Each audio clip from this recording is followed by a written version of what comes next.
Good morning, good morning, good morning. Happy Thursday. I can't believe we're like the end of June. It's June 29th. I have coffee and cursey words. I also have hot lemon water, always needed. The voice feels mostly recovered, so I'm feeling pretty good about that. Let me know where you're coming in from, what you're drinking this fine time of day, depending on what time of day it is where you are. Replay crew, love you. We're going to timestamp everything down below. Here's what we're talking about today. I know the internet's been wild. I might have thoughts. It's been a really interesting, since late day yesterday, it's been real interesting if you watch YouTube play out in a YouTube way. I know there's other things going on in the world, but if they don't involve a ukulele, I probably haven't been paying a ton of attention to them in the last 12 plus hours. I've got to be honest. I just whoosh, right down. There was also a tremendous document drop in the Delphi case, which now that there are court documents, I have to now decide if I am invested or not, because before it was really very little information and a lot of speculation, and now there's a lot of information. So my brain has kind of been there halfway too. And then we have a lot going on in Idaho. And then I'm trying to figure out next week's podcast because there's stuff going on in Girardi and Brittany and the rest of it. So today I'm going to try to stay focused on Idaho. We're not moving to Indiana just yet. We're staying focused on Idaho for now. And we have today stuff going on in the TikTok defamation case with regard to the Idaho University murders. Then we have stuff going on with the hearings that happened on Tuesday. I'm going to cover those hearings from Tuesday because there's a lot that we learned from that hearing, and I'm going to go over some of the other discovery things. And then I'm hoping that maybe the documents in Idaho will stop for a minute so we can catch up on other things, because so much keeps getting dropped like every single day in Idaho. So I'm hoping that maybe we can catch a minute for right now to catch up on all of the other cases. That there's still an insurance case going on with Amber Heard that we haven't caught up. Like, there is so much that I am behind on, but Idaho has been so busy, and that is the thing that is kind of pushing forward. So we're gonna have to roll the intro and get going. And Law Nerds, I have a cold brew. I'm told the cold is not ideal for my voice, so I also have warm. We're gonna jump between warm and hot. I'm sure that's not the way that they mean it to be. Everyone's like, Emily, you have to just go with warm liquids. It will help you recover your voice more. And I'm like, but cold brew is life. So we're gonna see how it goes. Cheers to making adult decisions. Sometimes when we make bad choices, it's that we know we should drink hot coffee and instead we're drinking cold coffee. And I can get behind these kinds of, I've made a mistake today. Those are actual mistakes. Like, maybe I've made a choice. That's not texting minors. Just gonna put that out there. That's, intentional action and not a mistake. But we're gonna talk about that in a minute, because some of you are like, Emily, you're veg streaming. I feel like maybe we need to talk about it for just a second, because then we have a lot of documents to get to. Hey there. I did that badly. Hey there. I'm emilydbaker, the internet's go-to legal analyst, breaking down the legal side of the pop culture and entertainment stories we can't stop talking about. I'm a big fan of the cursey words. I've been a licensed attorney for over 17 years, but this is not legal advice. This is where the law nerds unite to talk about facts, not... Let's get into it. All right, y'all, we're going to talk real quick about ukuleles. Why? Because I am gripped. Elena's got coffee and water. Perfect. This is a perfect hydration situation. It's like you've got to caffeinate and hydrate. Becky, I am going to do, I decided yesterday on our Patrons, we have an I Have Thoughts podcast. I am going to do a cross-examination of the song, but I'm not going to do that yet. Here are my thoughts. Look, a response video from a YouTuber who has been inappropriately chatting with minors is not a legal situation at the moment. I cover legal situations. There are no lawsuits filed. I don't think there will be lawsuits filed. Could there be lawsuits filed is maybe something I could evaluate down the road. I think the reason that Colleen Ballinger is not threatening defamation lawsuits is because nothing defamatory is being said. Things that are unflattering have been said, but I don't think those unflattering things are untrue.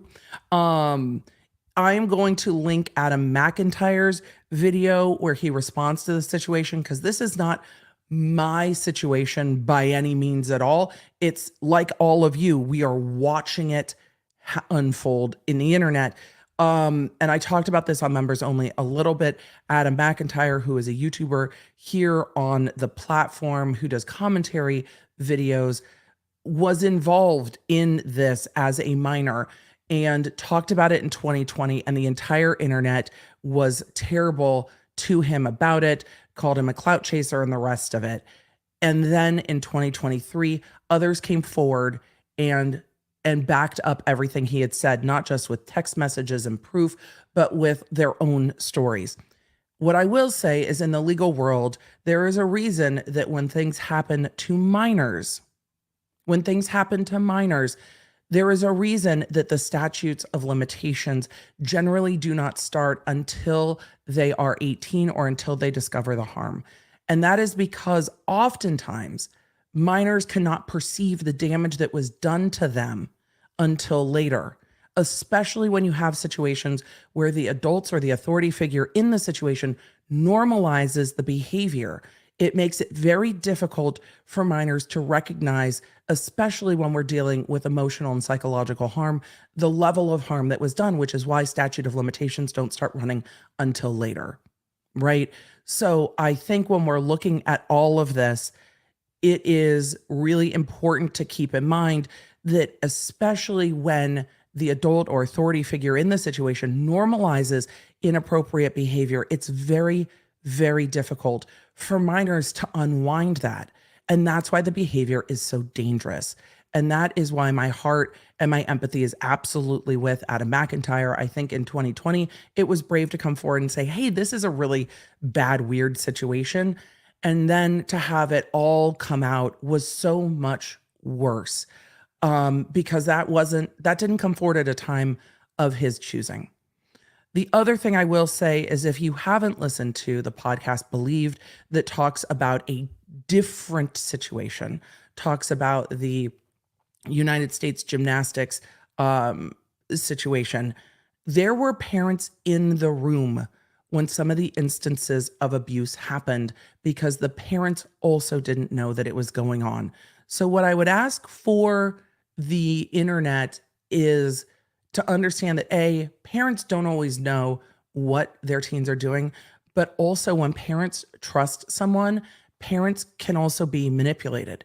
And it's easy to look at it in hindsight and be like, I wish I had known this was going on. And we all probably would have wished we had known. I'm sure Adam's parents wish they had known. But I am never going to get on the internet and say, I know every single thing that my teen is doing on Discord with his friends. I try to.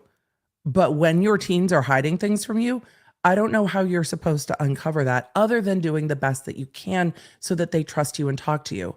But if there's another adult saying to them, don't share this with your parents, it's going to be difficult for the parents to perceive that. So I think what the internet needs is a whole lot of empathy for Adam, for his parents, and for all the other teens who were fans of this content and were manipulated into situations where they are, as adults, realizing how fucked it was, and that they are having to parse through that as well. And that's a real difficult thing to walk through on the internet. And then you get the person who was involved in all of these group chats with minors. I don't know.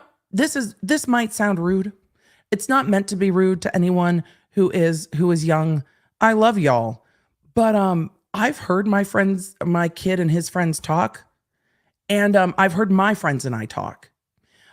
I really don't want to be in a group chat with my kid and his friends. I want nothing to do with it at all. Like at all. I love my child. But oh my God, I've been through high school. I don't want to do that at all. I don't want to do that at all. I can't understand why a 30-year-old adult wants to be in a group chat with a bunch of 12, 13, 14-year-olds and then talking to them about sex. It's awkward enough to talk to my own child about sex. And those are conversations we need to have. And it's still awkward.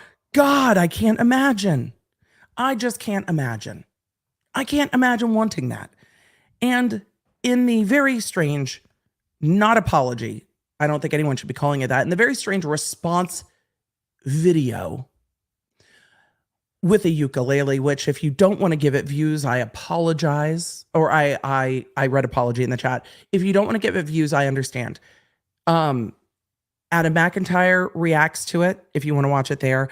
Every other channel on the internet has talked about it. You can watch it on Adam's channel. You can watch it on Peter Mon talks about it and gives his take. I was literally texting Peter like, when are you uploading? I need to have a conversation. And I feel like watching your videos or having a conversation. Please upload. Ludwig has talked about it. Hassan has talked about it. Moist Critical, literally the entire internet has talked about it. So you can go watch it anywhere you want to. It's everywhere. Literally everywhere. But Swoop is releasing a video today. Yes, Swoop is releasing a video today, and Swoop has talked to some of the victims of this behavior. So the Observe has talked about the situation, but I don't think Observe has talked about the ukulele video yet. I'm sure H3 will talk about it literally today.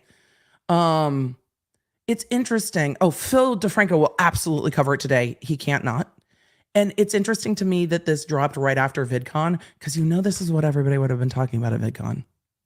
Literally everyone. So Colleen Ballinger gets a ukulele and sings that basically there's a toxic gossip train. And I'm like, are you saying that the text messages are fake? Because that's not what you said. And they don't seem to be fake. So that's where we're at. That's where we're at. It's the wildest thing I've seen play out on the internet. I've never seen it play out this.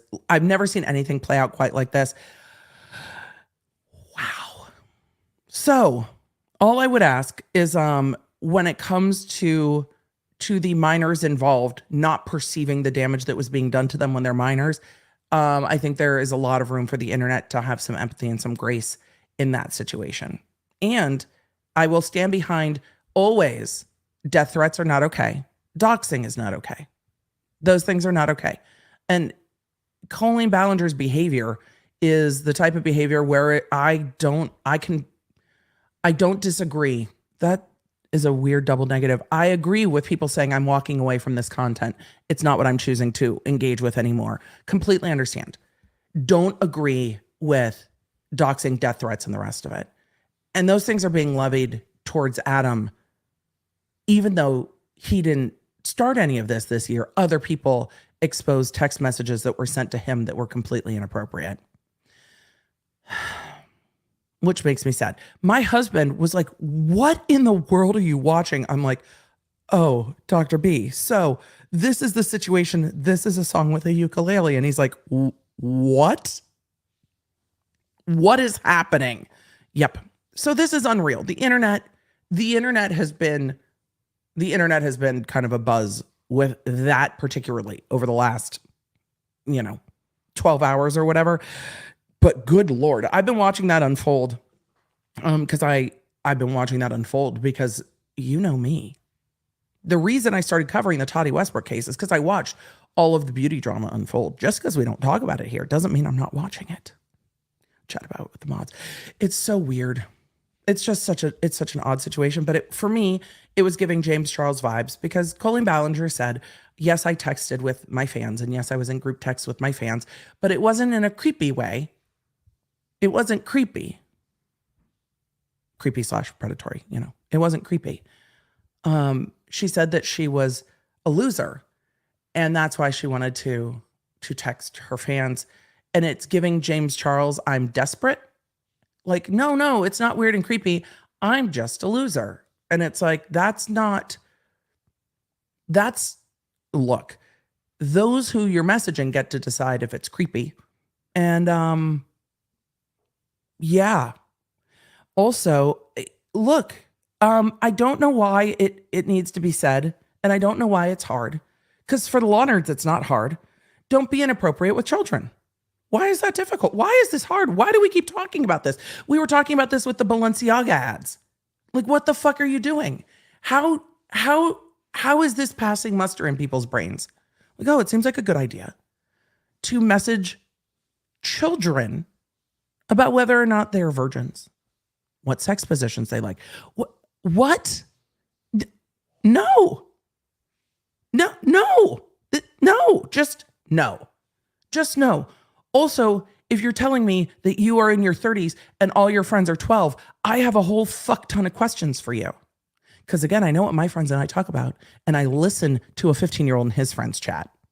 Those aren't chats I need to be a part of or even want to be a part of. God, I lived through that part of my life. So, law nerds, I felt like we needed to chat. Yeah, and to be talking to children about your marriage problems. Yep. It absolutely was giving James Charles, I was desperate vibes. I was a loser. It's not okay.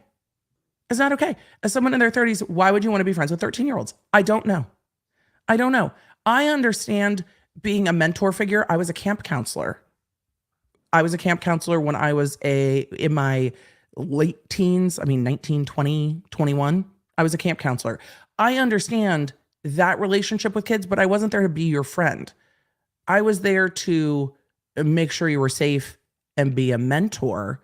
But I also didn't want to text you after camp was over. Also, cell phones didn't exist. But even with letter writing, people would write letters to the camp counselors. I'm not engaging in that as a friendship. We're not friends. There is room for mentorship. There is room for being a coach. There's room for that. But there are boundaries to that. And so for someone who is a content creator who is famous in this world to be trauma dumping on their audience, asking their audience to do things for them, and then asking for pics is not fucking okay at all. It's not okay. So more of my thoughts will be in the I Have Thoughts podcast, because that's what the I Have Thoughts podcast is for. And we're 17 minutes into this, and I absolutely need to move on. Marcia said, as a middle school teacher, this makes my stomach. Yeah, because you understand as a middle school teacher, Marcia, that there is a dynamic between being a teacher or a mentor and trying to be friends with 12 and 13-year-olds in a really inappropriate way. So if you see people being disgusting to the now adults who were involved with this when they were minors, it's okay to send support to them. Adam McIntyre needs the support because the internet has again tried to dox him, threaten his pets, his family, his parents. It's awful. It's awful. So, and he is not the only minor.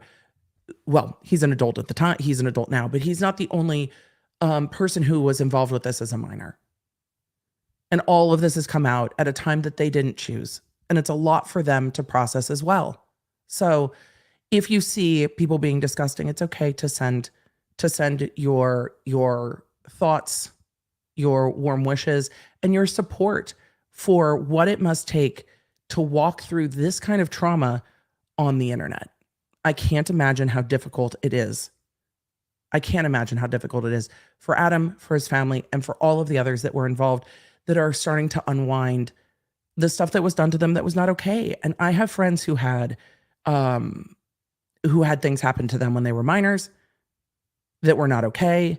I've had experience in my life, not with adults, but with other minors, when you're just later in life, you're like, wow, that was fucked. And you deal with it as you grow. I can't imagine doing that on the internet, right? And so, again, Empathy for those that have had to come forward and deal with this. Lots and lots of empathy. And for those that think that threatening, I mean, they're not going to hear this because they're not here. But for those that think that threatening, harassing, doxing is going to make someone shut up, the shit's out of the horse on this one. It's way too late. That's just going to be illegal. Thankfully, Adam lives in a country where that is way more illegal than it is in some places.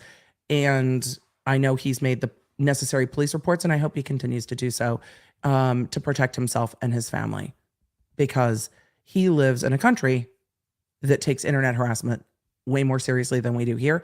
Though I think we will start. One of the things, people are like, are you ever interested in politics? Really, that I'm interested in cyber harassment. I'm interested in the laws around cyber harassment. I'm interested in how to protect people better. That I'm very interested in. The rest of it can miss me. All right. We need to go talk. Fat Yoga, congratulations. Cheers. We're going to get to a few super chats. We're going to do a pickle cleanse, and then we're going to move on to defamation lawsuits. The best thing you did for me was talking about ADHD. You changed my life. Oh my God. Jasiv131, congratulations. You changed how I function in the world. Thank you. You're welcome. I spend a lot of time not talking about stuff because of shame, and I'm not going to do that anymore, because when we talk about things, it helps others. Anna said beverage goblin time. I'm a full fucking beverage goblin. One, because I like it. One, because I need it. Wait. 2 more. At all times. I'm a beverage goblin at all times. Peter Mon has done several videos. Peter's done great videos. Peter's always so thoughtful. Taylor, I see your question. I'm going to say that to Q&A because that's talking about the cases for today. This still isn't as bad as the Onision. I don't know the full Onision situation, but I will take a look. Look, whenever we're talking about minors and it's like, it can be worse. Unfortunately, it can be worse, and that's awful. But it doesn't minimize the harm done to those who are having to walk through this on the internet. I think I'm the only one that is oblivious to this. Ashley, live in your happy obliviousness. Don't want to believe it, but facts are facts. It's sad. But the texts are texts. Just want to say I love my allegations and shade set. I love it. She'd be furious if someone did this with her kids. Yep. Absolutely. All right. Takes a special kind of bold to disregard your counsel's advice and release a song about it anyway. It is. And the song was not an apology. It was a reaction of these are all rumors. I don't think so. So, all right. Let us continue on. So, Sheila, I am not aware of this case. I'm not aware of this case. I will make a note, but I am not aware of this case. If you actually want to email me, hello@emilydbaker.com, that case, I will take a look. As a retired teacher, I know this is the kind of stuff we were required to report. Yep. It is the kind of stuff you'd be required to report if you knew about it. Absolutely would. All right. It's okay, internet, to be oblivious. But it was like, I'm not going to come on this stream and be like, I haven't just been watching everyone react to the freaking ukulele video, because that's exactly what I was dumbfounded. And that's rare for me. Where is my pickle? All right. Let's pickle it. Let's pickle it up. See, cases where kids are the victim are really, really tough for me. I think they're tough for everybody. They're really, really tough to cover. All right. We need a pickle cleanse, and we need to talk about defamation. You know, a lighter topic. Oh, should we voice change it? Maybe.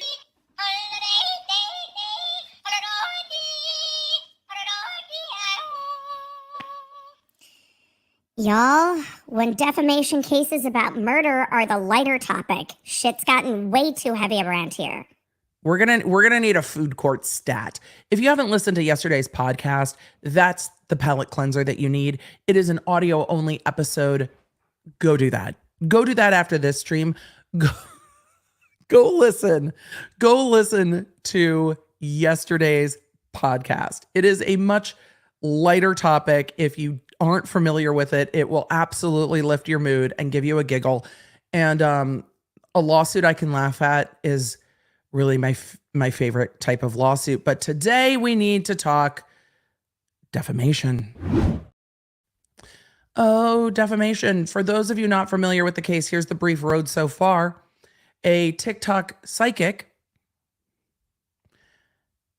says that a University of Idaho professor is the one who carried out the Idaho University murders. And that professor, after trying to resolve things outside of court, sued for defamation. The TikToker is representing themselves in court, in federal court, is trying to countersue the professor and all of the lawyers. So there has been a lawsuit, there has been an answer and a counterclaim, and now we are at the motion to dismiss phase. So the professor has filed a motion to dismiss, and there is a response to the motion to dismiss. So we're going to go through the motion to dismiss the counterclaims. There are 11 counterclaims. We're going to go through the motion to dismiss the counterclaims and the response.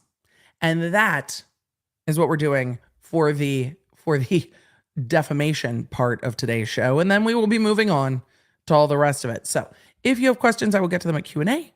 And we will get there. So, Emily, is your screen shared? I mean, no. Why would my screen be shared? I only share my screen every stream. I need to start doing that in advance, but then, it just is. At this point, I forget every single time. It doesn't matter that I do it every single stream.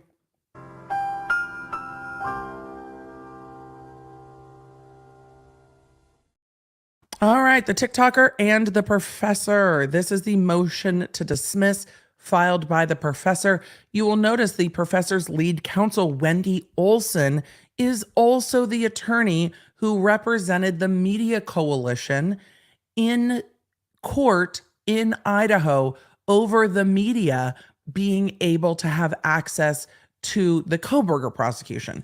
Same attorney that we saw.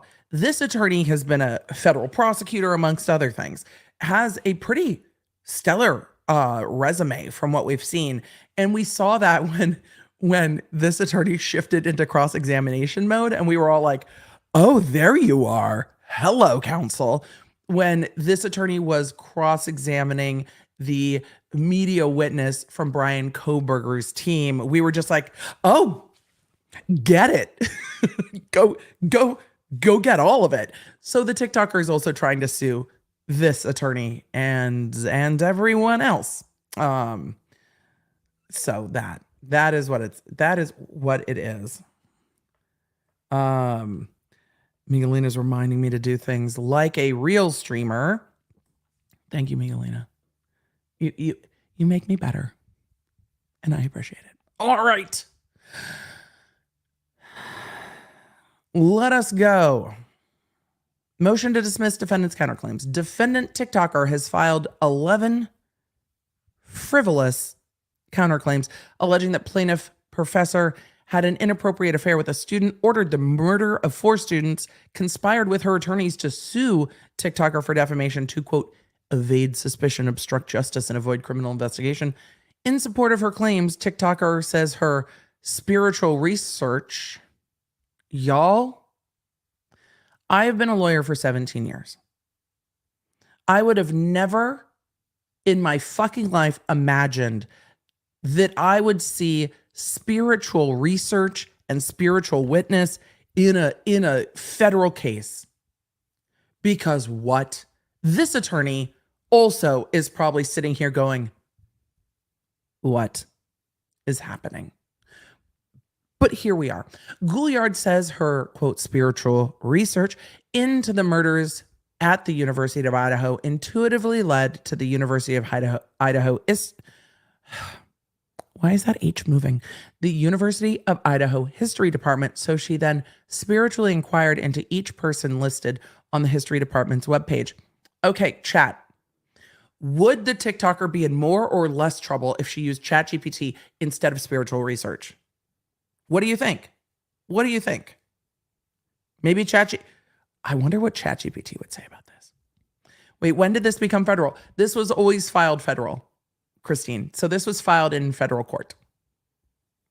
So maybe less, right? It would be like, I didn't say it. ChatGPT said it. Or like maybe less. So she then spiritually inquired into each person listed on the history department's webpage, and her insight for Rebecca Schofield revealed that she was in a relationship with Kaylee Gonsalves that broke up, and that she initiated the murders, planned the murders, and hired help to carry out the plan. In other words, Gouliard made up the whole story. I like the clear and concise writing. Gouliard's claims all fail because they rely on implausible and factually deficient allegations. The claims also fail to properly allege the pertinent legal elements. Even as a pro se litigant representing oneself, TikToker should not be allowed to use this court as a platform to make frivolous allegations to continue her shameless self-promotion. This is the lawsuit that called it a clout circus, right? So we have now all bought tickets to the circus, and we are here at the clout circus. I wonder if did we take the train to get to the clout circus? That's what I want to know. Did we take a train with a ukulele to get to the clout circus? The internet sometimes disappoints, but not often. Look, I will say it again. Though I am constantly baffled by this case, I have a tremendous amount of empathy for the professor here having to spend the money to deal with this, because the reputational damage that can be done about these allegations is something that can happen. And it sucks. And what do you do? What do you do when someone is just spreading these types of allegations about you that are, by all accounts and by lawsuit, alleged to be not true? What do you do? Spend the money to bring the lawsuit against someone who doesn't seem to give a fuck, right? If this professor goes to look for a new job in 10 years, their name will always come up connected to this. What do you do?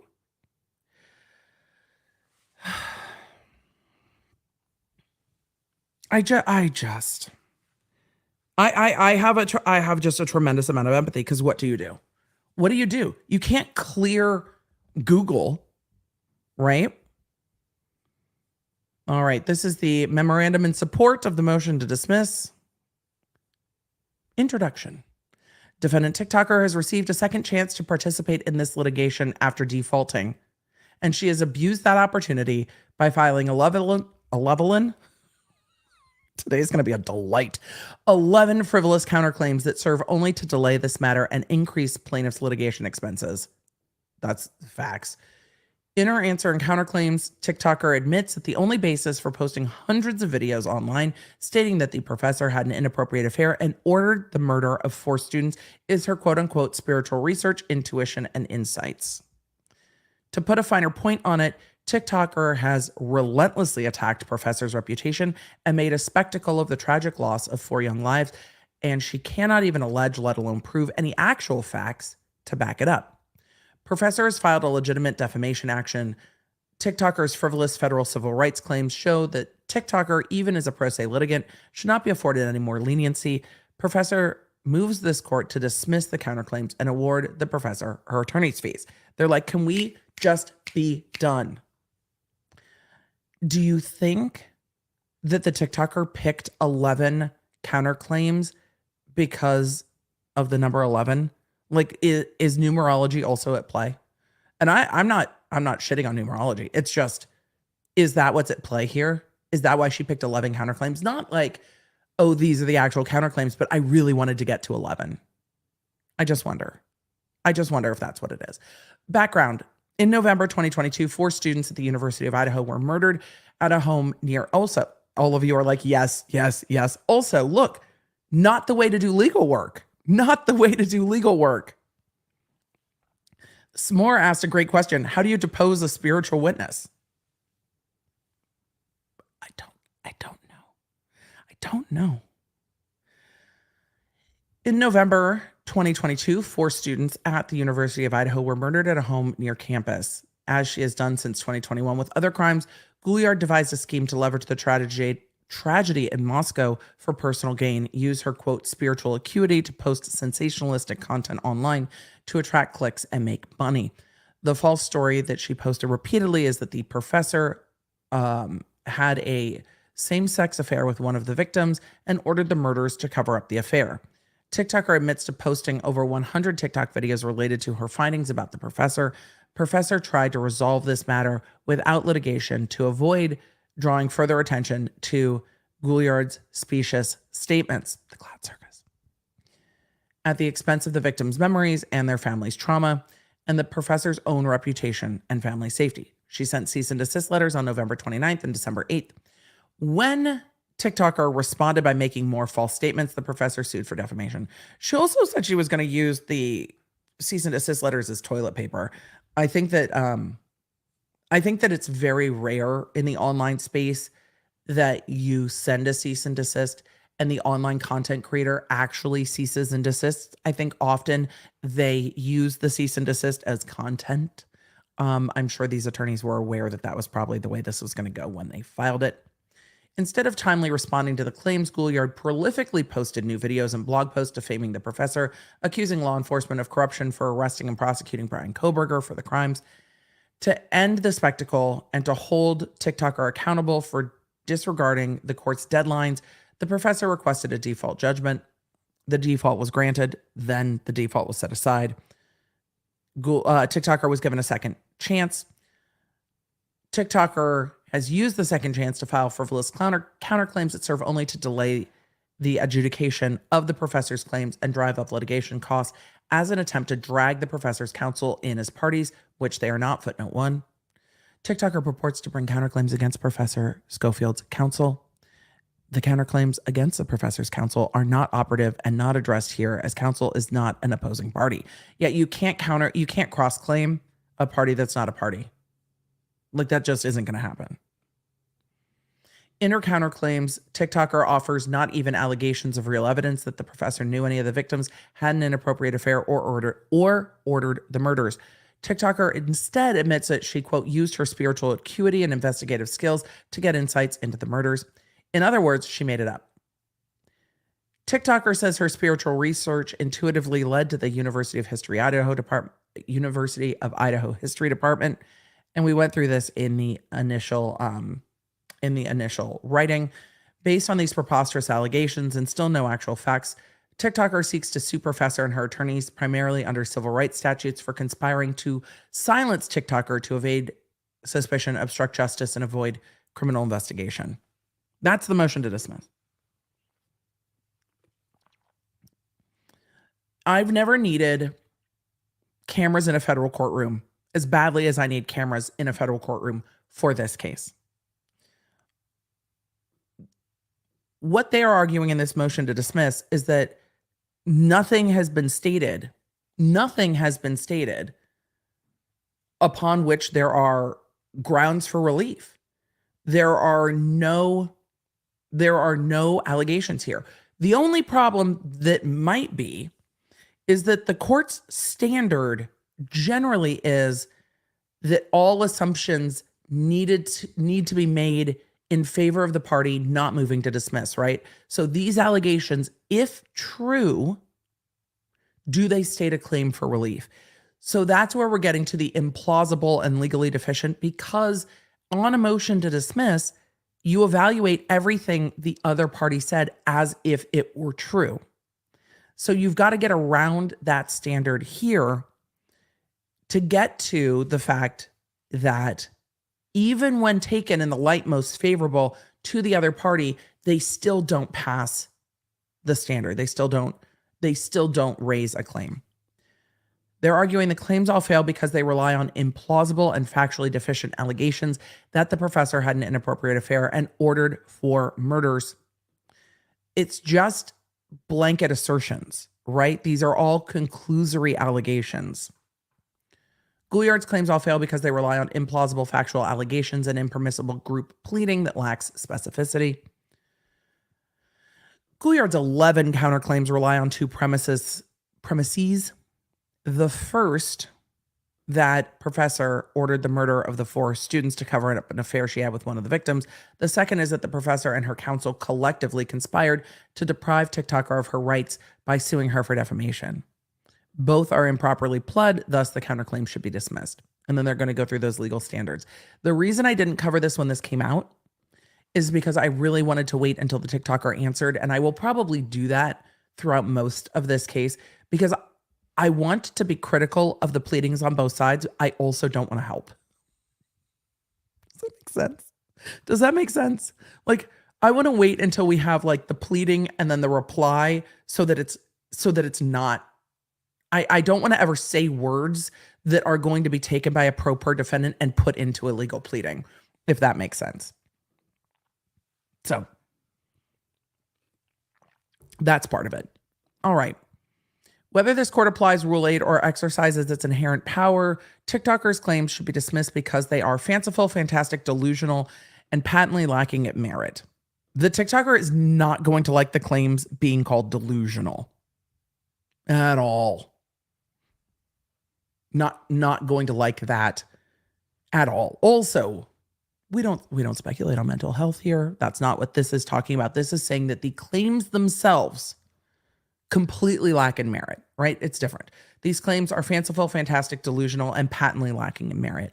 TikToker does not allege a single shred of direct or circumstantial evidence or an actual fact suggesting that the professor had an affair with a student or ordered the murders. TikToker merely says her spiritual research intuitively led to the history department, and then they repeat what they said earlier,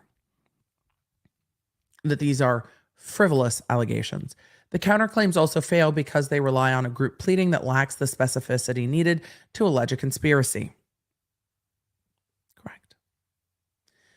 Gouliard alleges that collectively attorney Wendy Olson, Elijah Watkins, Corey Carone, and Professor conspired to deprive Ashley of her rights as an American citizen to free speech guaranteed by the First Amendment of the United States Constitution and of an impartial tribunal guaranteed by the 14th Amendment of the United States Constitution. Gouliard appears to allege that the professor and her attorneys conspired by suing Gouliard for defamation and then responding to pressing queries about the lawsuit. Gouliard fails to allege which actions any individuals took in the formation and execution of this alleged conspiracy. Gouliard's defamation claims fail because 28 U.S.C. 4101 does not apply, and filing a lawsuit cannot give rise to a defamation claim. We talked about this at the beginning. You can't sue someone for defamation for things they said in their lawsuit about you. That is not the way that works. And then they're going through why it does not work. It does not work. We're not going to waste our time with going through why, because we need to get to the proper answer. The 42 U.S.C. 1985 claims fail for many reasons. These poor attorneys are like, how do you plead? I've never seen anyone say so many wrong things in a row all at once. How do you put that into a pleading? Like, how do you make that argument into a pleading, right? And that's what they're trying to do. This fails for so many reasons. Let me just get to one or two of the reasons. Gouliard next alleges claims under 1985, asserting that the professor has conspired with attorneys to interfere with her right to due process and freedom of speech by suing her for defamation in what she believes is the wrong venue. What I will say is it might well be the wrong venue. It might actually be the wrong venue, but TikToker did not properly challenge the venue, so here we are.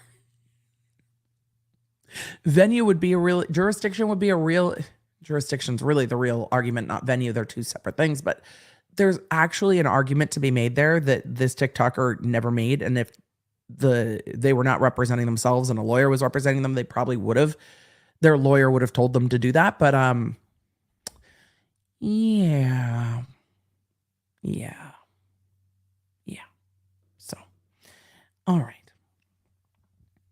First, the claims fail because she does not plausibly allege a race-based motive for the lawsuit against Gouliard, which is required for claims alleging interference with state court proceedings. Here, the prosecution of Mr. Kohberger. This is getting through the civil rights claims.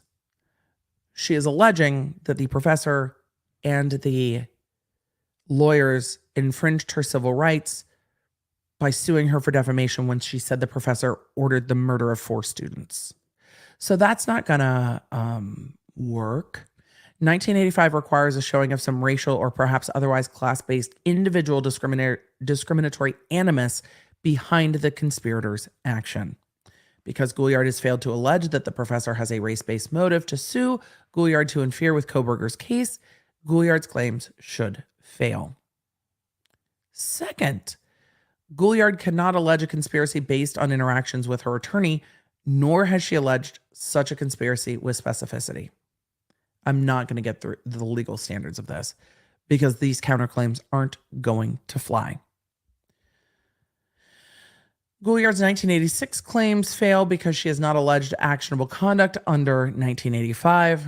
Gouliard alleges claims under 1986. Section 1986 creates a cause of action for neglecting or refusing to prevent an actionable conspiracy under 1985. But to bring that claim, you need to bring the other claim. So, Gouliard's 1983 claim fails because she has not alleged any state action. Gouliard next claims under 42 U.S.C. 1983. 1983 is a civil rights statute that allows citizens to recover for deprivation of rights under the color of state law. The section of 1983 actions can only be asserted against state actors. This is commonly seen against the police, right? If police are depriving someone of their rights under the color of state law, they are state actors. It can be used in other ways, but that's where you will most commonly see it when you're seeing these claims talked about in the media. Professor Schofield is a private citizen acting in a private capacity to sue TikToker for defamation. It's not a government official doing this, right? Gouliard's malicious prosecution claims fail because Professor's defamation action has not been terminated in Gouliard's favor. TikToker next alleges claims for malicious prosecution, an action which requires proof of the following. 1, there was a prosecution. 2, that it terminated in favor of the plaintiff. That would be the professor. 3, that the defendant was the prosecutor. 4, that the defendant was actuated by malice. 5, that there was want of probable cause. 6, that damages were sustained. The professor's defamation claims have not been terminated in professor's favor, and the malicious prosecution claims must fail.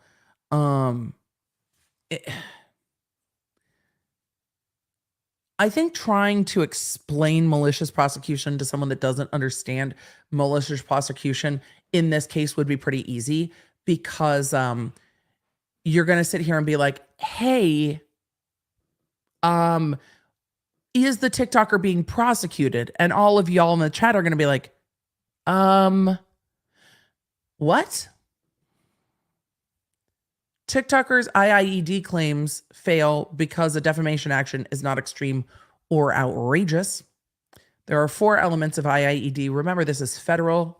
So if these vary a little from the IIED claims we're talking about in Florida, it's because we have 2 systems of law. Well, there's arguments that we have many systems of law, but we have state and federal, and sometimes the languaging of the same types of claims varies. The conduct must be intentional or reckless. Remember, this is the TikToker saying that the professor suing caused the IIED. This is not the professor saying that the TikToker's allegations caused the IIED. Remember, this is the TikToker saying that the professor's lawsuit caused the IIED. Because when you listen to it the other way, you might be like, wait, but what? No. Flip it. TikToker is saying that professor suing for defamation is intentional or reckless, that the lawsuit is extreme and outrageous, that there is a causal connection between the wrongful conduct and the emotional distress, and the emotional distress must be severe. Suing somebody for defamation is not extreme and outrageous. It is a quite common way to assert one's rights to defend their reputation. Yes, because we decided that dueling was bad. And so we're like, hey, go to court instead of like, meeting at 5 a.m. on a grassy knoll somewhere. Like we would rather you settle this in court than with, pistols a la Hamilton. I mean, I don't know. Maybe dueling's still legal in Jersey. I'm teasing. Everything's legal in Jersey. Okay. Moving on. It is a quite common way to assert one's rights to defend their reputation. Where the defendant has done no more than insist upon his rights in a permissible way, even though he is well aware that such instance is certain to cause emotional distress, liability for IIED does not lie.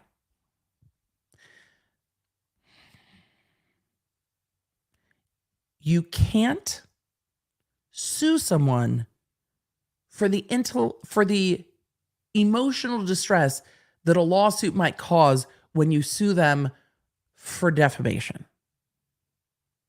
That, right? The court should exercise its inherent power and award Professor Schofield attorney's fees. This one's a little bit of a reach. Here's why.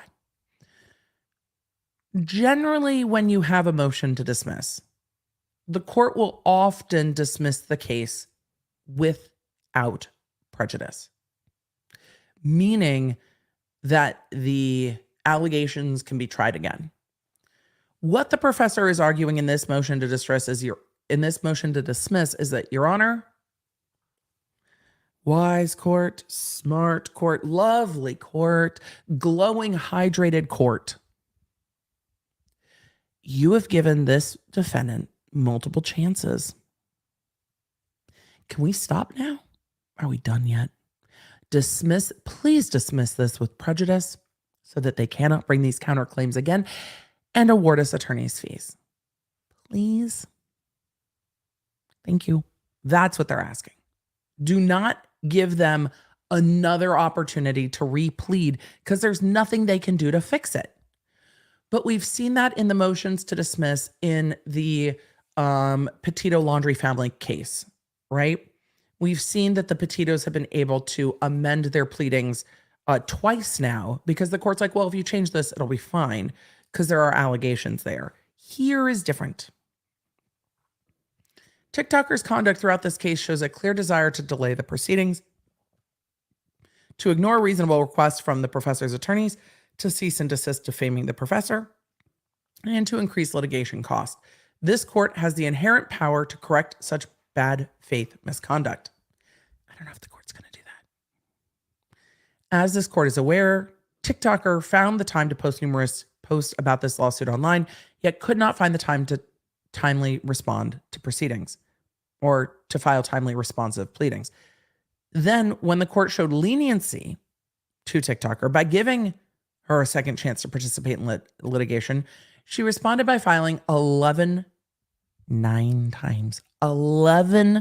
frivolous counterclaims and making spurious accusations about Professor and her attorneys. As a result of TikToker's conduct, this litigation has been pending for almost 6 months. Look, time is a construct. Can you believe we've been following this case for 6 months? 6 months. 6 months. 6 months. 6 months.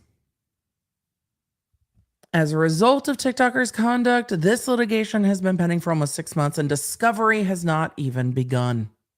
Moreover, Professor has incurred significant legal fees, I don't doubt that, on the mere preliminary stages of litigation in a case where defendant's only defense is that spiritual research led her to post sensationalist and defamatory content online. The professor's annual salary is under $90,000 a year. I'm just going to say real quick, we really value an educated public, yet I'm still missing all of the evidence that we really, really value educators.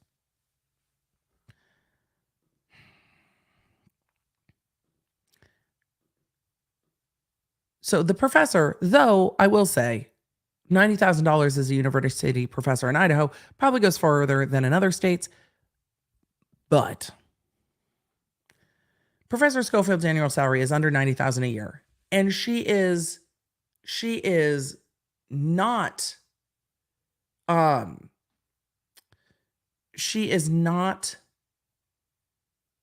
at fault in this and having to spend this amount of money. Insert funny name. Oh, thanks, Emily. I'm in higher ed and all I hear about is how we are overpaid.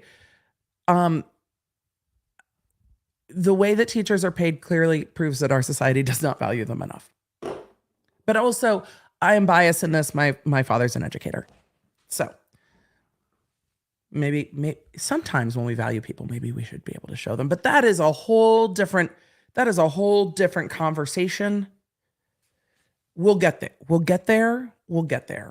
So I have a friend that is a professor in that general area, makes less than $60K a year. Well, there we go. So, I don't know higher ed rates. I don't know if this higher ed rate is low or high. I think what they're trying to say is, Your Honor, this professor does not make the kind of income to make up for the amount of litigation costs here. So she might be tenured. I don't know. So.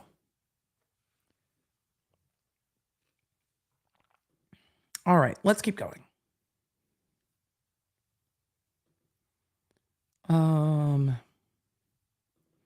If she's a full professor, that's about on target. She seems to be, I think, at the top of the history department there. But we'll see. Let's see. Professor's salary is under $90K a year, and at the current pace, she will need to choose between letting TikToker continue to shamelessly defame her online and put her family in financial jeopardy to vindicate her reputation. This is the reality. This sentence is the reality of civil litigation for almost everyone.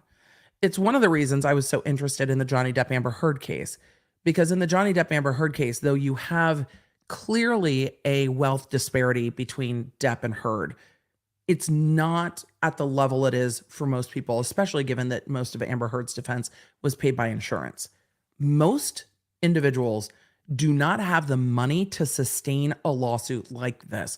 We've heard H3 talk about it, particularly in their Matt Haas lawsuit.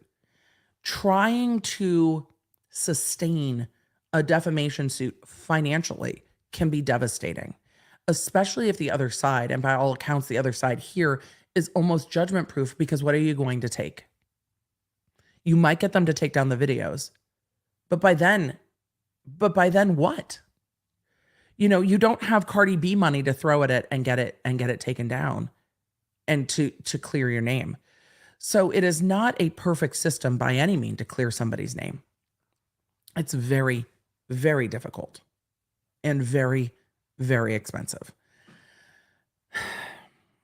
In the interest of justice, Professor urges the court to exercise its inherent power to send a clear message to TikToker for the rest of this litigation and award attorney's fees spent on combating these frivolous counterclaims. The court can do it. I don't know if they will. Professor requests the court dismiss with prejudice all the counterclaims and award attorney's fees. I don't know if the court will award attorney's fees. I think a huge win here would be dismiss with prejudice. Do you want to see the TikToker's response? TikToker's response was filed on June 27th, which is why we are just covering this today. Let us cover the response. This response is 31 pages long. We're not going to cover all of it because a lot of it is repetitive. All right. The TikToker responds to the professor's motion to dismiss. Comes now counterclaimant TikToker in opposition to counter defendant professor's motion to dismiss. Pursuant to Campbell v. Wells, oh wait, I read that badly. Pursuant to Campbell v. Wells Fargo Bank, it is the standard that specifically, when deciding Federal Rules of Procedure 12b6 motions, the court assumes all factual allegations contained in the complaint be true, giving the claimant to include counterclaimant TikToker the full benefit of the doubt. That is an awkward assertion of the standard, but it is an assertion of the standard and not completely wrong. It's awkwardly done, but that's basically the standard on a 12b6. TikToker asserts that the statements she made in the factual allegations to include that Professor ordered, planned, initiated, and ensured the execution of the murder of 4 University of Idaho students are substantially true. Given the benefit of the doubt that the factual allegations in the countercomplaint is true, the 11 counterclaims filed are merited, states claim for relief and are worthy of adjudication.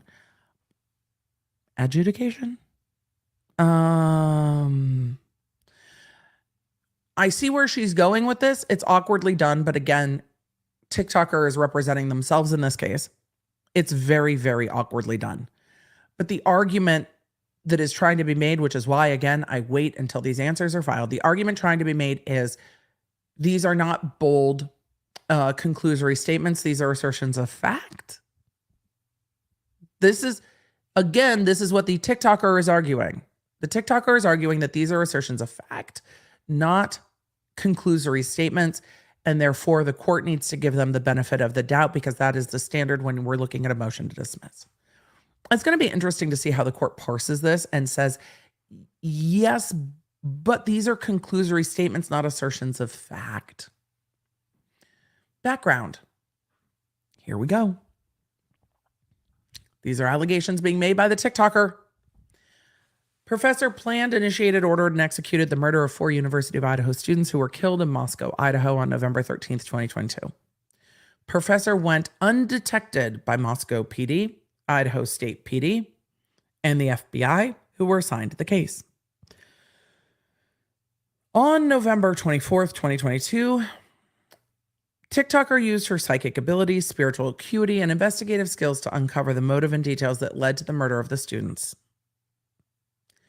She posted her findings on social media and reported it to the FBI tip line. That's true. I believe that is true. I believe that she posted what she thought were findings online and reported them to the FBI. To stop Gouliard's information from being taken seriously and to silence her, Professor and her attorneys filed a lawsuit against her with 2 frivolous claims for defamation. I don't know if that's what frivolous, I don't know if frivolous means what you think it means. Many people are asking you, do you think she used ChatGPT? I think ChatGPT writes a sentence better than that. Do I think ChatGPT was used? I don't know, maybe. Maybe. There are a lot of free research tools online where stuff can be grabbed. So was ChatGPT one of them or not? I don't know. Could I go ask ChatGPT about Campbell versus Wells Fargo? Probably. The sentences are really awkward. ChatGPT sentences normally are a little less awkward. So I don't know. Possibly.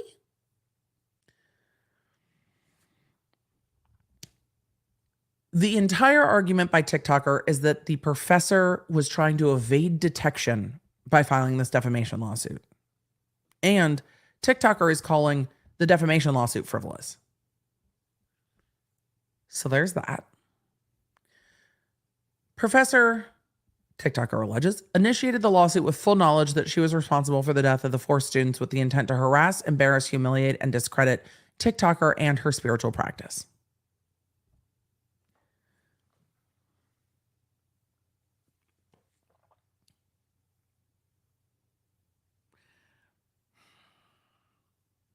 Okay. Together, professor and attorneys, together they failed to exercise reasonable due diligence to ensure the truth of the claims against TikToker before filing under oath that the claims are true. I don't know how we get to this assertion.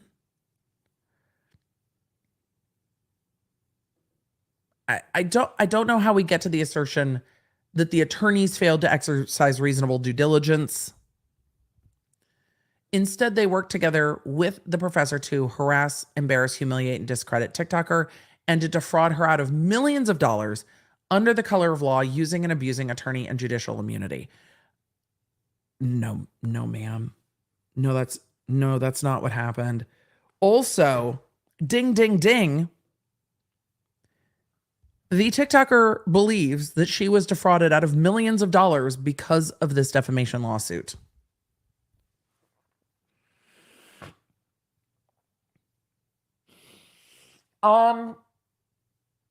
If you are making millions of dollars on TikTok, first of all, no shade. Get your bag. I'm just saying, for any TikToker making millions that faces a lawsuit, get a lawyer and ask them for help. In their legal filings in this case, the attorneys collectively defamed. That's not how this works. The attorneys collectively defamed TikToker as a purported online sleuth who used the murder of 4 students to gain money and followers. You just said that this lawsuit defrauded you out of millions of dollars. So weren't you making what?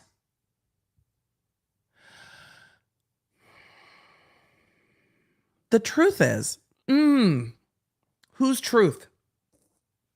Whose truth? The truth is, TikToker did not make any money from TikTok. Well, then how are you out millions of dollars? Also, TikTok is not a platform that's going to make you a lot of money. I'm just saying. The truth is, TikToker did not make any money from TikTok or in any way from reporting her findings. Okay. Instead, she lost followers, lost revenues, suffered financial, mental, and business repercussions due to the false statements attorney made about her in multinational press releases and from the filing of the frivolous lawsuit against her. The truth is, okay. TikToker alleges that the truth is that the professor is a serial killer who successfully evaded suspicions of her crimes for months with the help of her attorneys. See, they can't sue her more. They can't sue her more. I think we have to. Carrie said, is she admitting she defamed the professor? No. She's saying, I said what I said and it's true. And if it's true, it's not defamation. So she's quadrupling down. I think we just have to go to Code Red. I don't think there's any other option. Because wow. Beth,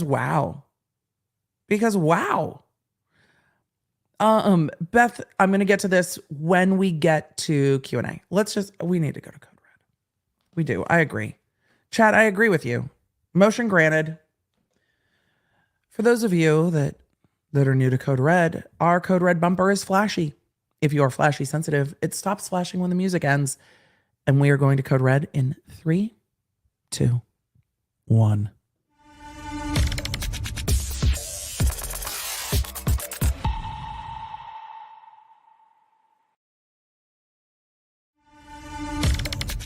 I didn't mean to do that again. I accidentally went to DEFCON Death Star.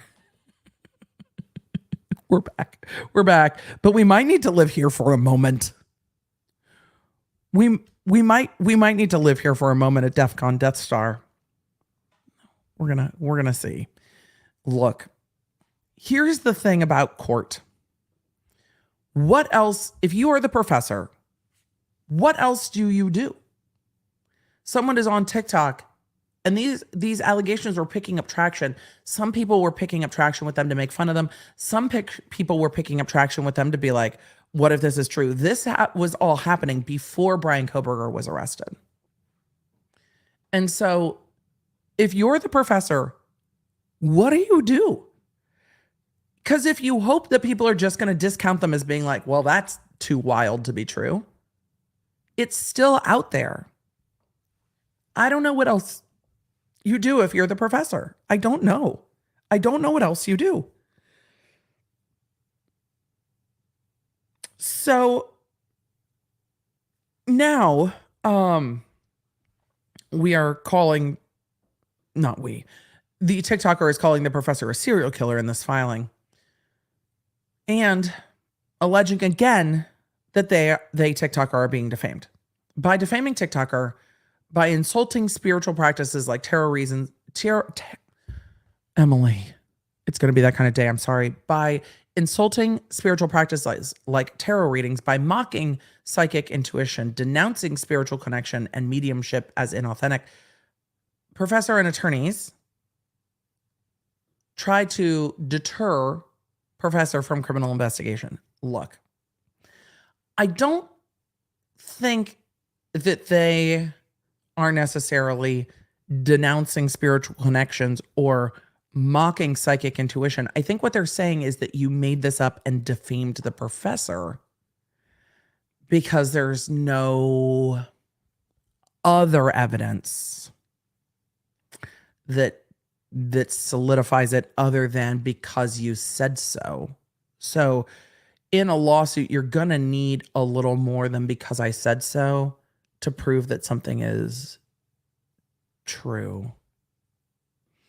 In addition to the frivolous lawsuit filed against her and being defamed on multinational news media, that's all going to be covered by litigation privilege. TikToker was harassed. So was professor. Hundreds of fake TikTok pages were created to comment on all of TikToker's social media posts to call her crazy and attack anyone who attempted to defend her. Well, the internet does that. It sucks.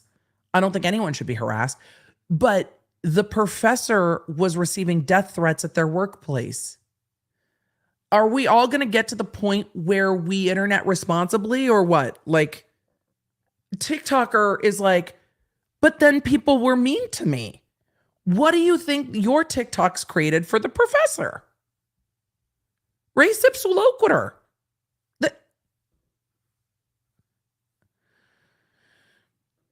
TikToker blocked these pages, more were created. The intent was to cause TikToker's mental health to be questioned to prevent her statements about professor from being taken seriously.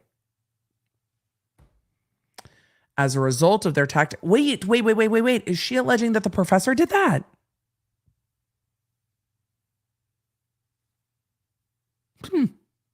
As a result of their tactical strategy to destroy TikToker to prevent Schofield from suspicion and investigation of quadruple murder, they collectively violated a multitude of Gouliard's civil rights.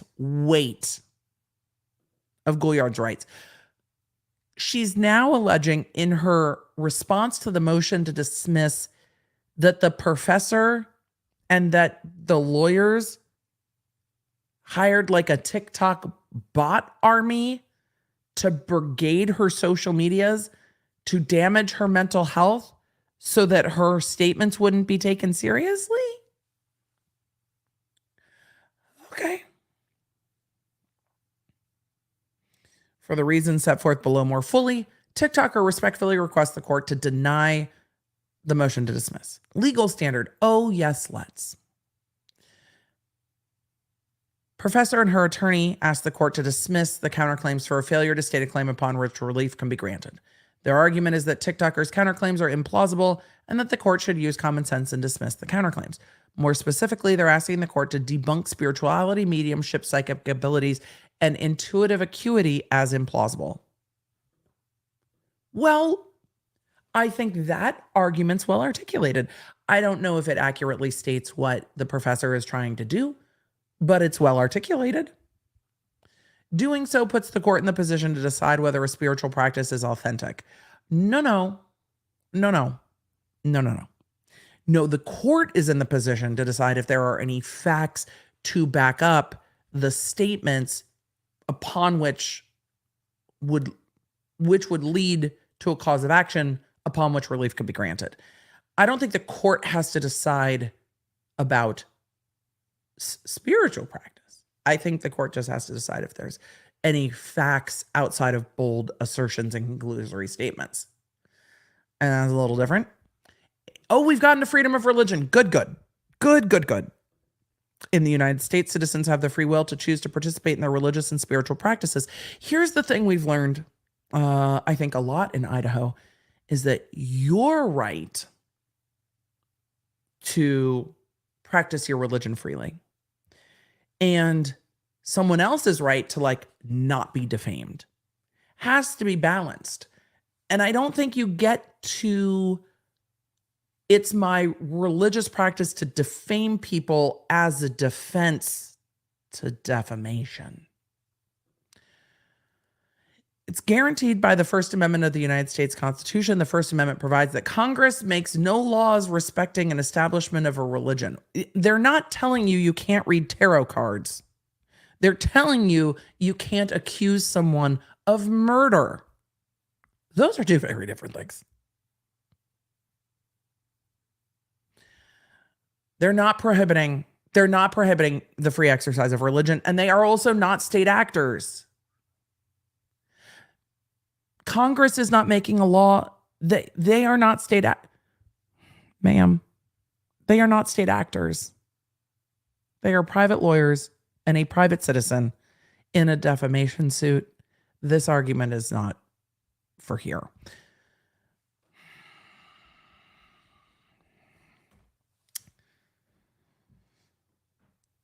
Professor and her attorneys have already compromised TikTokers' reputation, time, mental health, social media, business, finances, income, overall livelihood to prevent Professor from being properly investigated for the murder of 4 University of Idaho students. We're going to get to DNA a little bit more.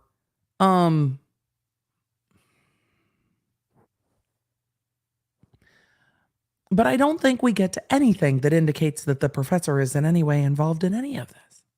So now lawyers, are asking the court to compromise a multi-billion-dollar industry. No. What? The metaphysical industry. Fact check. Is the metaphysical industry a multi-billion-dollar industry? I mean, is everything just a multi-billion-dollar industry now? I don't know. But no, that's not what they're asking the court to do. They're not asking the court to compromise a multi-billion-dollar industry. They're asking the court to dismiss the 11 counterclaims, bringing causes of action that can't actually be brought, because they can't be brought. You can't bring a defamation case for what's said in a lawsuit. You can't bring all of the civil rights claims against private attorneys who are you can't do that. Here's the difficulty for the attorneys for the professor, is that this is so far outside the realm of you can't do that. How do you even explain it? How, like, the amount of time it's going to take for these attorneys to sit down and explain in a logical way to the court, like all of the, but you can't do that, here's why, would take some time and some energy. Because it's not an argument you generally have to make against attorneys, because attorneys aren't ever making this argument in court. I don't know. How do you explain to somebody in like a soccer game that you can't just pick up the ball and run with it? You're like, but you can't do that. And they're like, but why? It's like, well, because it's in the rules. What rule? It's like, what? Feet, you play with your feet. What? You can't just like, it's not what? It's not football, but it is football. But it's not that kind of football. Damn it. How do you explain? How do you explain the obvious? That analogy probably made no sense. I'm sorry. This is starting to hurt my head from the back. Okay. The court's not being asked to compromise the multi-billion-dollar allegedly metaphysical industry or to compromise the parameters of the First Amendment of the United States. But it's an interesting positioning that the TikToker is saying that the court is being asked to compromise the First Amendment to protect a serial killer, an accused serial killer. The professor's not been accused by anyone other than you.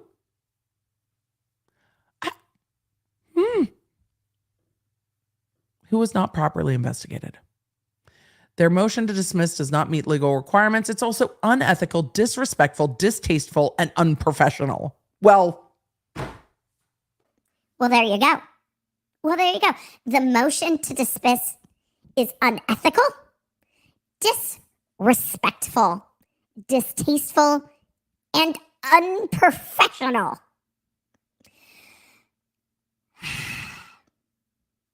Yet, in this response, half of it is calling the professor a serial killer. What is happening? What alternate timeline have I slipped into? This is a federal court filing.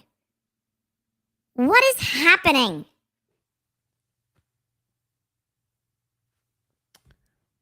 Argument. Professor and her legal counsel suggest dismissing all of the counterclaims because they are implausible and legally deficient. TikToker disagrees. But, Your Honor, Your Honor. She argues that her claims are legally merited, pleaded with particularity, and meet the required legal intent and elements of each claims. And then she reiterates all of the counterclaims. There's no more legal argument. We're missing a bunch. And then, what page are we on? We're on page 5 of 32. She just reiterates the counterclaims, it seems. Oh, wait, no. She's just formatted it really weird. Okay. She's including the argument under each of what? Under each of the counterclaims. Okay. This is awkward. For the reasons above and below, Gouliard disagrees and is now, is this a heading at the very bottom of the page? Argument against legal deficiency. Pursuant to Craver versus Ketchum, I'm gonna have to key cite all of these. The general elements of defamation are that the claimant must prove that the defendant communicated information concerning the claimant to others, and that the information impugned the honesty, integrity, virtue, or reputation of the claimant, or exposed the claimant to public hatred, contempt, or ridicule, and the information was false. What? Well, at least we're citing Idaho cases for defamation, because we're in Idaho. So there's that. The first counterclaim for relief, defamation in the news media, meets all the elements of defamation as required by Idaho law. That's a very brief statement. Defamation in the news media isn't going to get there. Okay. The counterclaim defendants communicated information concerning Gouliard to others. Oh, she's going to go through each of the elements. Oh. Okay. It is a fact that is backed by evidence that professor and attorneys issued a multinational press release to news organizations that reached billions of people worldwide and published or caused to be published false statements about TikToker. The attorney was quoted as saying Gouliard re-victimized the families of the slain students, that Gouliard damaged the professor's reputation, and that TikToker has continued to make false statements knowing they are false, and that TikToker used the horrific tragedy of the murder of 4 Idaho students for personal gain. Professor also made direct false statements about TikToker in her interview with the Spokesman Review, claiming that TikToker made false statements about her. This is what we're at.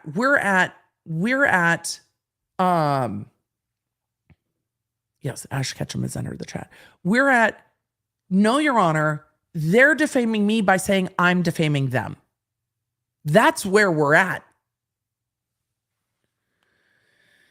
The statements were taken as fact and massively disseminated, but not limited to. And then they list again all of the news media, including Reddit user articles and Instagram user posts. What we don't see anymore is the YouTubers who had previously been mentioned are no longer mentioned. So there's that. TikTok and Instagram are generally listed. The information impugned the honesty, integrity, virtue, or reputation of the counterclaimant or exposed plaintiff to public hatred, contempt, or ridicule. She was harassed online, receiving thousands of negative comments. Was it because of what she said, or was it because they said that it was false? I don't know. Professor knew it was false or should have known that it was false. The professor knows that she planned, initiated, and ordered the execution of 4 University of Idaho students because she did it. That's not a legal argument.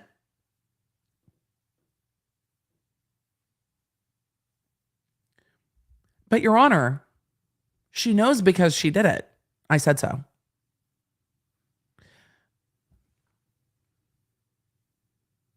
She knows because she did it. She knows because she did it.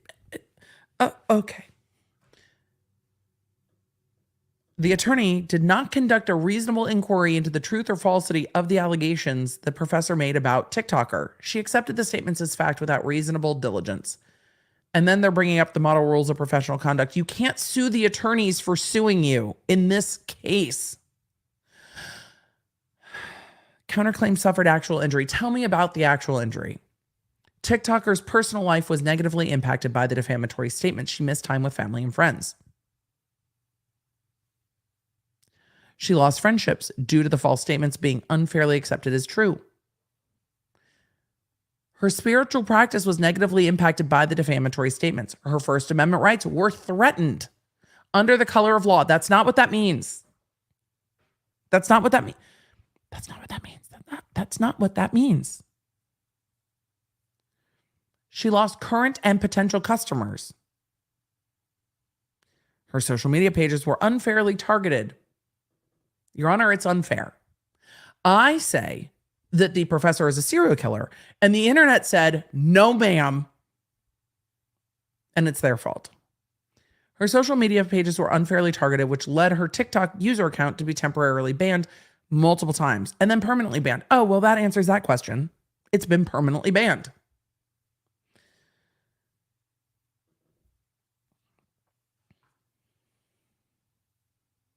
She connected to her audience, followers, and customers using TikTok for over 6 years. Has TikTok been around for 6 years? Chat, fact check. When did TikTok switch from being Musical.ly? I'm old. TikTokers' damaged reputation could potentially cause rejection of business and employment opportunities. What do you think is going to happen to the professor? TikToker has suffered multi-millions in damages. I'm going to need more. I'm going to need more facts. I'm going to need more facts. August 2nd, 2018. Some saying TikTok started in 2016.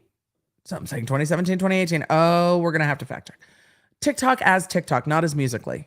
Because Musical.ly was before that. TikTok would like to be excluded from this narrative immediately.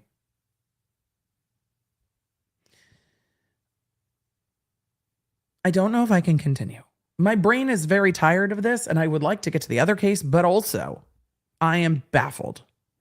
But yes, we've gotten to the not me, you part of this. It's like, nuh-uh, I know you are, but what am I is where we're at. The first and second counterclaims for relief meet all the legal elements of defamation. You can't just say it meets defamation because you said so, though. And I also need the evidence that you have lost multi-millions.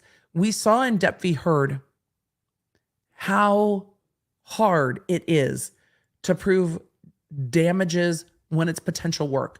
You saw both of the experts for Depp and Heard say future work was lost, and then how difficult it is to prove future work was lost, because most people don't come out and say, yeah, all that mess you have going on is why we're not hiring you. They're, especially in Hollywood, it's just like, you just kind of don't get the role. But you know it's because of this, but like, you can't really prove it. That's the situation this TikToker would be in trying to prove this. It's a little easier for the professor because we're dealing with defamation per se, because you're accusing the professor of crimes. Proving damage here would be difficult.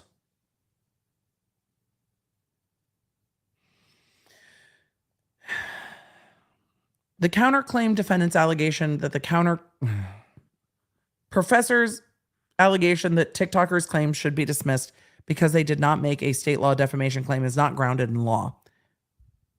We've gotten to it's not lawful law. Put it on your bingo card. It's not lawful law is what that sentence says. Rule 9 of the Federal Rules of Civil Procedure does not require legal technical terminology. A general, concise, direct allegation or claim for defamation that meets the elements is all that is legally required. Not wrong. Not wrong, but I don't know if we're going to get there because these are all just conclusions. Argument against absolute privilege. If she mentions TikTok privilege, I'm going to lose my mind.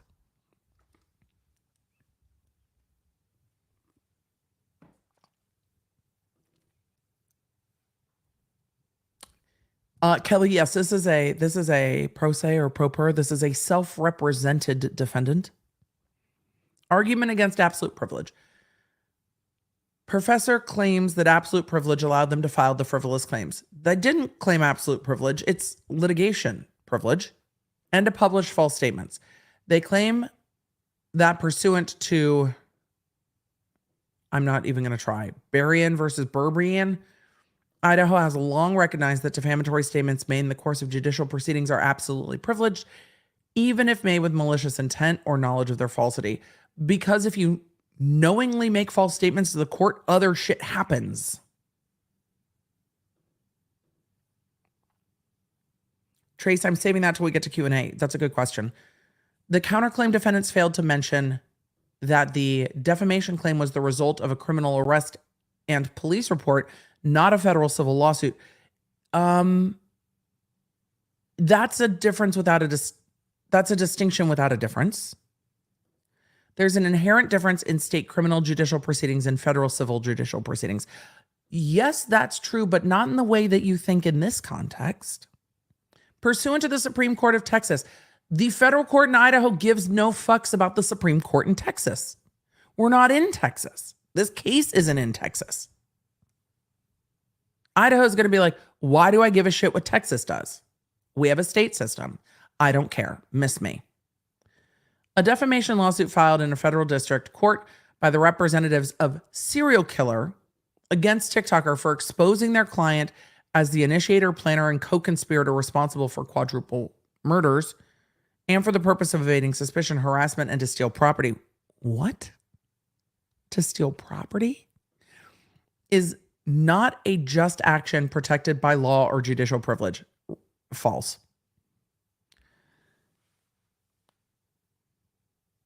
I can't do this for every counterclaim. It's just the same arguments over and over again. It's just, I know you are, but what am I? I know you are, but what am I? I know you are, but what am I? Argument against 42 USC 1985 implausibility due to a lack of race-based motives. The pertinent aspect of 1985 allows for a cause of action if two or more persons conspire for the purpose of impeding, hindering, obstructing, or defeating in any manner the due course of justice in any state or territory with the intent to deny any citizen the equal protection of the laws or injure him or his property for lawfully enforcing or attempting to enforce the right of any person or class of persons. Okay. As the statute states in plain language, the main premise of 1985 is to allow for a cause of action against co-conspirators conspiring to interfere with civil rights. The statute does not include race as a required element.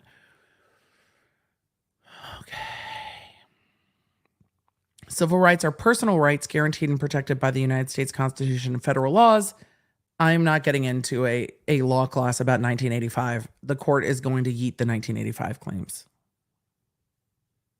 I can't imagine that they won't.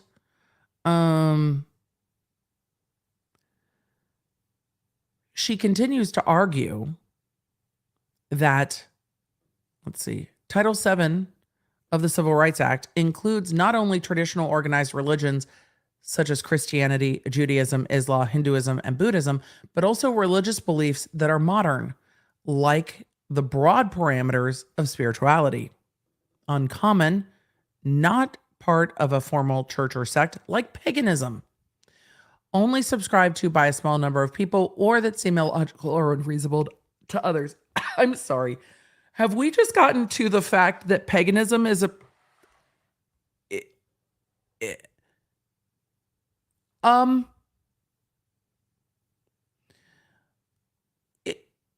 is she arguing a civil rights claim based on paganism? Also, is she arguing that paganism is new and modern? I have so many questions. I have so many questions. I, I,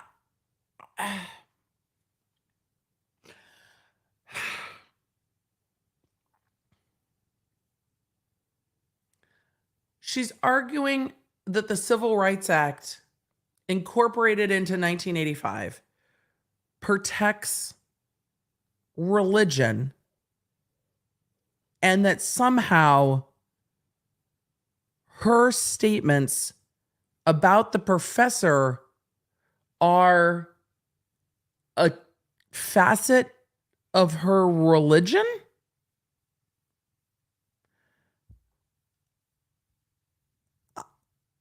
I don't know what's happening here. I don't know how we got from a 1985 claim to paganism, but we're all just along for the ride. Normally, I really try to explain these filings to you. I tap out.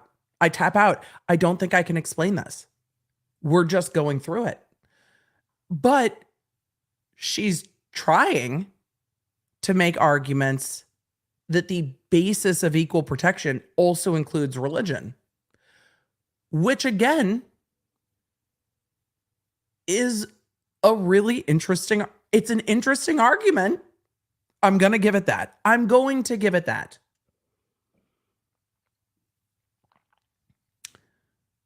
She did say that this case decision also includes otherwise class-based invidiously discriminatory animus as an alternative to the element of race. So she's trying to argue that to protect civil rights under a 1985 claim, religion also counts.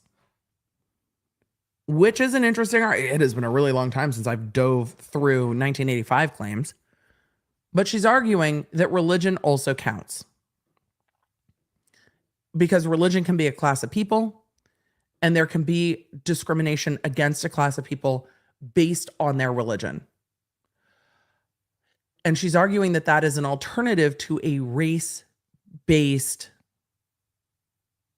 argument for civil rights claims.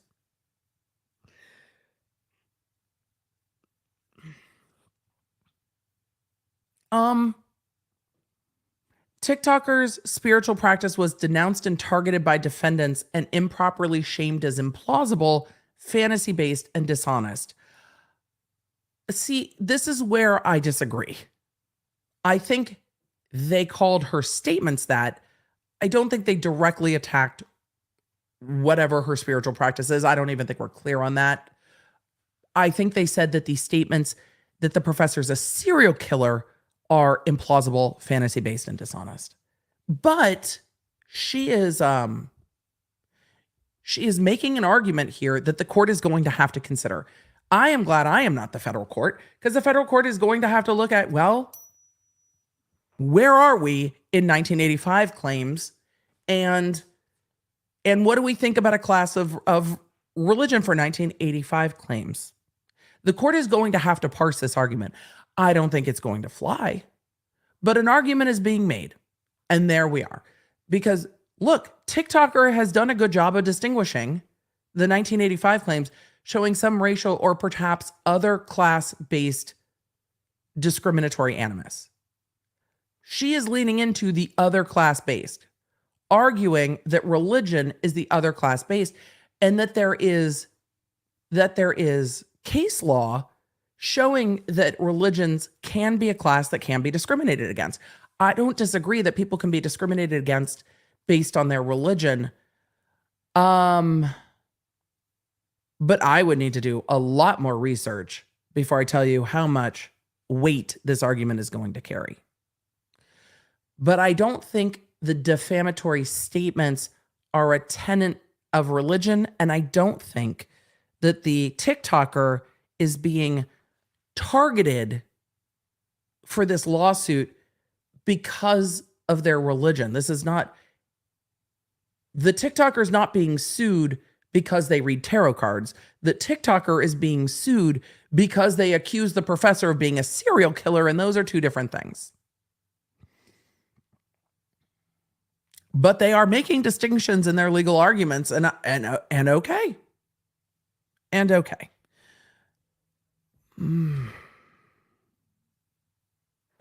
They're now citing the Supreme Court.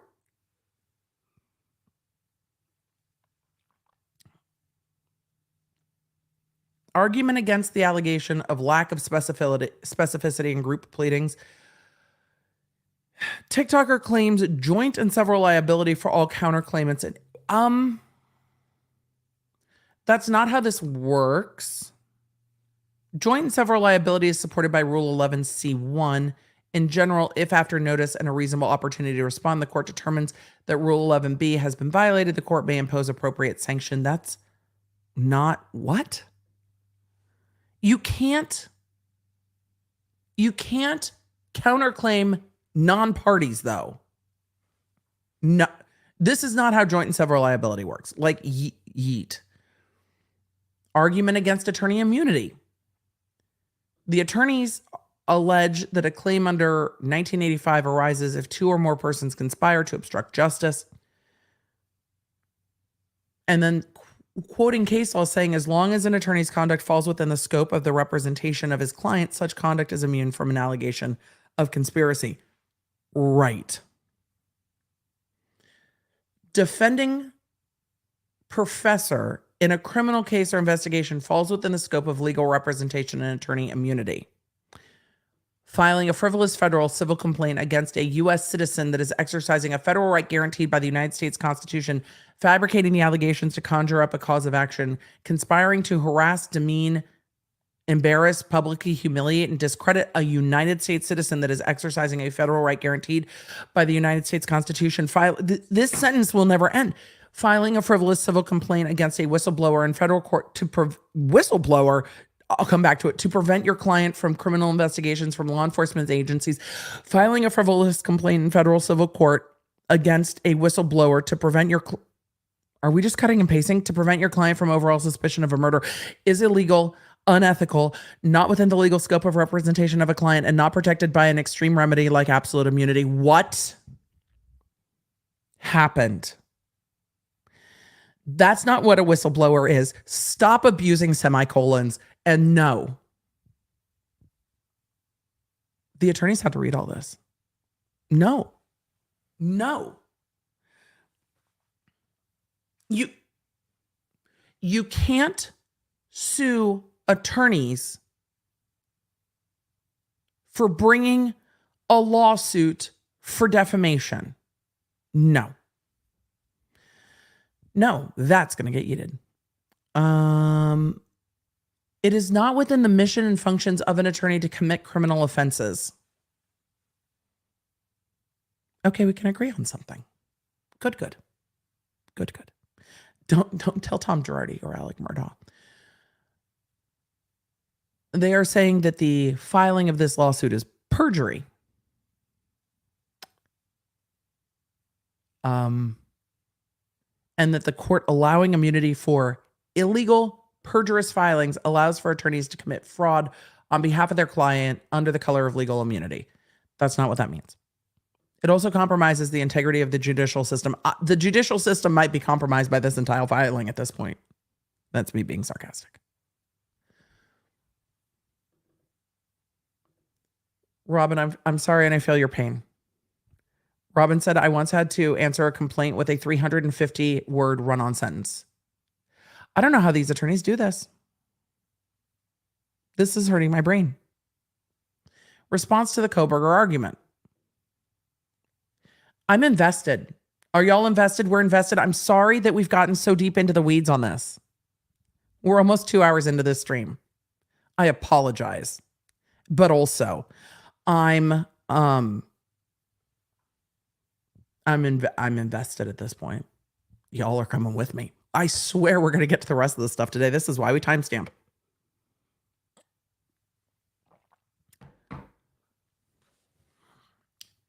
TikToker has not claimed to be a party to Kohberger's case, so the argument is moot. Huh.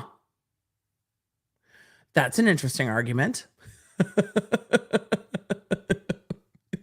They've deemed it moot for themselves. Argument against the allegation that TikToker did not specify the right kind of harm. Professor's action. The pertinent aspect, well, please tell me what the pertinent aspect of 1985 is. Allows a cause of action if two or more persons conspire for the purpose of impeding, hindering, or obstructing or defeating in any manner a due course of justice in any state or territory. This is not going to fly. At the end of the day, this is not going to fly. We're only on the fourth claim for relief. Let me see if there's any other malicious prosecution and frivolous claims. Counterclaimant incorporates all the rest. Cites Idaho law saying that malicious prosecution requires proof that there was a prosecution, that it terminated in favor of plaintiff, that the defendant was the prosecutor, that the defendant was actuated by malice, that there was one of probable cause, that the damages were sustained. The professor seeks dismissal of the sixth counterclaim because professor's defamation claims against TikToker have not been terminated in TikToker's favor. TikToker disagrees. How? It's not over. How do you disagree? It's just not over. The professor's claim for defamation are likely to fail on the grounds that it fails to meet the elements of libel as required. Actually, that's because it's slander. So if you're worried about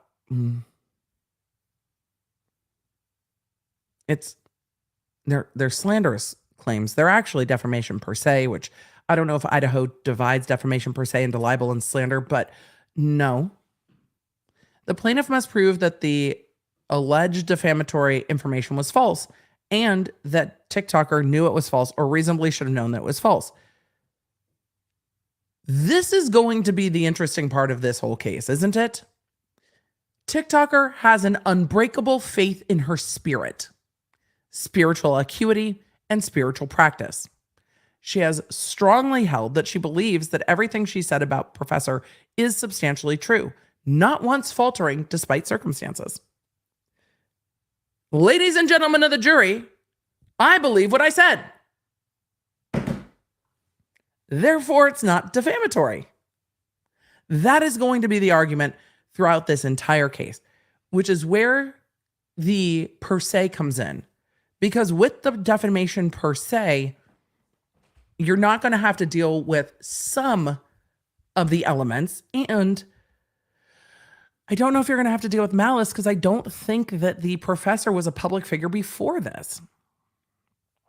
Even if the professor is not criminally investigated or found guilty of the murder, her defamation claims do not meet the elements of defamation. TikTokers, Professor's tactics so far as to disprove spiritual practices, metaphysical practices, spiritual connection, the existence of a spirit in the human body, mediumship, psychic abilities as authentic or plausible. The existence of spirit in the human body. What kind of expert do you bring into court to prove the existence of spirit? This is going to be fascinating. The TikToker's argument is, I believe what I said, so you can't prove that I don't believe it.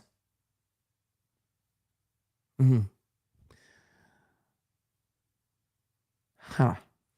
All right. We have to zoom. Okay. IIED. Counterclaimant incorporates by reference all of the above. The counterclaim, professor argues for the dismissal of IIED because the claim defamation action is not extreme or outrageous. TikToker disagrees.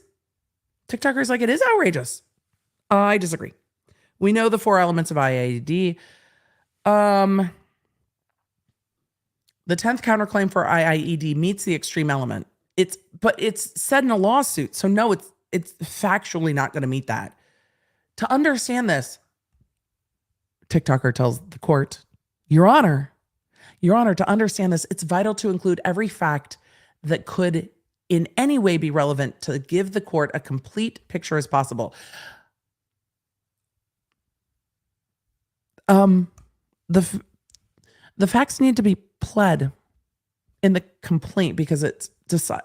I need more lip gloss. It's decided on the four corners of the complaint. It's not decided on this. The rules of evidence in this case are not going to play well together. This is the TikToker alleging that the professor had an inappropriate affair that the professor initiated with one of the victims, that the relationship was hidden due to the professor being married and perceived to be heterosexual, and a professor where the student attended. When the relationship faltered and broke up, the professor feared that the affair with a woman and a student would cause damage to her marriage, her reputation in Moscow and the university. So she decided to have the four students brutally murdered and was getting away with murder. The investigators had no known suspects. Actually, it seems that the law enforcement did have suspects at this time based on everything we've seen in the criminal case. They just hadn't made an arrest, but okay. The push to solve the case heightened. TikToker was asked by a TikTok user. It's giving, a lot of you have asked me about this. Your Honor, it's not defamation. A TikTok user asked me to do it. I was asked by someone else on TikTok to use her spiritual practice to get the details about the murder. Using that practice, TikToker discovered the motive, murder, and two male co-conspirators. She discovered that professor ordered the murders. She posted her findings on TikTok as requested and sent it to the FBI. Your Honor, TikTok asked me to do it. Your Honor, TikTok immunity. TikTok immunity. They asked. I just told them things. Your Honor. To evade suspicion, obstruct justice, and avoid criminal investigation, professor, with the help of the attorneys, filed this lawsuit. Oh, and executed a strategy to discredit, embarrass, defame, humiliate, harass, silence, and destroy the TikToker and her spiritual practice. Well, if you have an unshakable faith in your spiritual practice, how would the words of others destroy the spiritual practice? I have questions. To accomplish this, they conspired to deprive Gouliard of the First Amendment right of free speech. That defamation is not part of your free speech. You don't have the right to say shit that's not true. Argument against, I cannot. It has gotten to be so repetitive.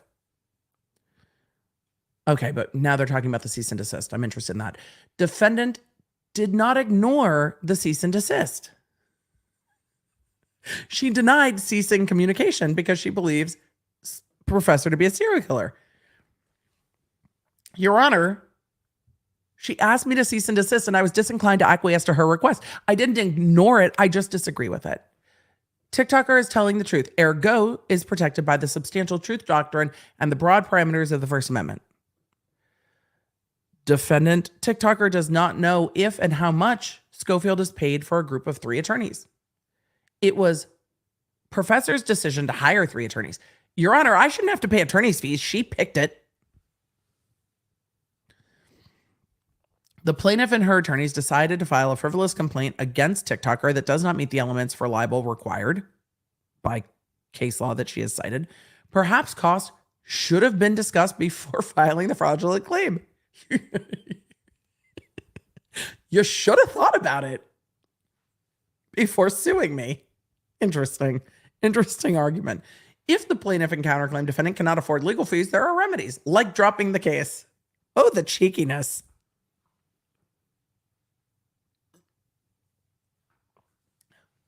You just dismiss it then. Go away, bro. If TikToker has pleaded a counterclaim before being served with the plaintiff's motion to dismiss, the action may be dismissed over the defendant's objection only if the counterclaim, that's irrelevant to all of this. Conclusion, oh, thank fucking God. TikToker requests the court deny the motion to dismiss and deny the request for attorney's fees.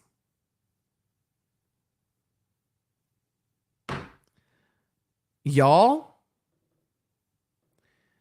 this is going to be a very, very interesting case to follow. It already is. I don't know what the court is going to do. A lot of these counterclaims cannot be brought. I think a lot of them will be yeeted. Will all of them be yeeted? I would need to go one by one. But you can't bring a cause of action for defamation against the attorneys. You can't bring the civil rights claims. So I think a lot of these will be yeeted. Henrik is asking, was this filed by a lawyer? No. This was filed by the TikToker. This was filed by themselves. So. Okay, it's time to move on to real lawyers. Are you ready to move on to real lawyers? There were some arguments in there where I can see the argument being made. I don't think it's going to fly, but there was an effort made. Some of it is just Your Honor, it can't be defamation because I believe it.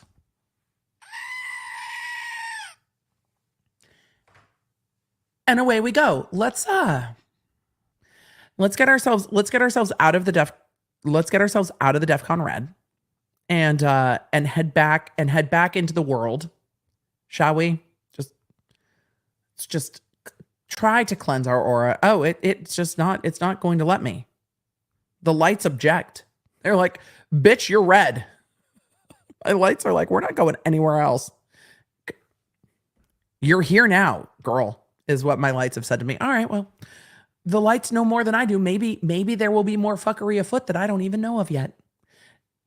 Thanks to my Hue system, not sponsored, but I would be down, for just letting me know. We need to go to the rest of the Idaho case because we still have a hearing to go through. I told you there was a lot happening. In the rest of the Idaho case, where is my file? In the rest of the Idaho case, there are two motions that we need to talk about that we did not get to talk about on Tuesday. Those are motions with regard to the state. So we are going to go through the state's motion quickly, the state's motion for a protective order, and then the objection to the motion for the protective order, which is where the defense lays out quite a lot of information. So some of that tangentially relates to DNA in that it's mentioned, but we are going through state's motion for a protective order, defense response to the protective order, and then the discovery hearing. And maybe we'll get out of DEFCON red. Maybe we won't at this point. I don't even know what's happening. So, we're professionals here. Christ said, are my lights a spiritual witness? Yes, they're like, I object. We're not moving. We live here now. We're in DEFCON red. So state's motion for a protective order. We should be able to get through this kind of quickly. Emily, never say that. Oh my God, why is it 33 pages long?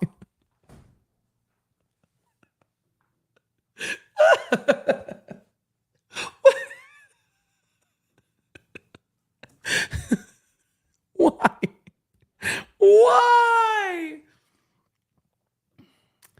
Kelver asks, is there checks and balances system for people who represent themselves like someone who boots something before it's filed? No, not really. We're going to talk a little bit more about self-representation and why the court can't just throw out the case. The court can't just throw out the case. It has to be done legally. It has to follow due process. Everyone has the right to their day in court, which is why this is going to cost the professor a ton of money in legal fees. I swooped. Do you want me to swoop again? I swooped earlier. And then we'll just swoop again. Freeze? We're not going through all 33 pages. Motion for protective order. This is the state's motion for a protective order with regard to the genetic genealogy. This case arises from a quadruple homicide. Law enforcement found DNA of a potential suspect at the crime scene, and the FBI submitted the DNA to one or more publicly available genetic genealogy services to determine potential relatives of the suspect. The FBI then used, well, I imagine they would have run it through CODIS first. Like, hey, we ran it through, we came back with no hits, and then they submitted it to genetic genealogy. Like, then we need a family tree. The FBI used common genealogical techniques to develop a family tree leading to defendant. The state seeks to protect from disclosure the names and personal information of hundreds of innocent relatives on the family tree. Hundreds. Seems like a lot. The names of the publicly available genetic genealogy services used, and certain other information described below. The disclosure of this information is not required by Rule 16 and should be protected from disclosure for good cause described below. Factual background.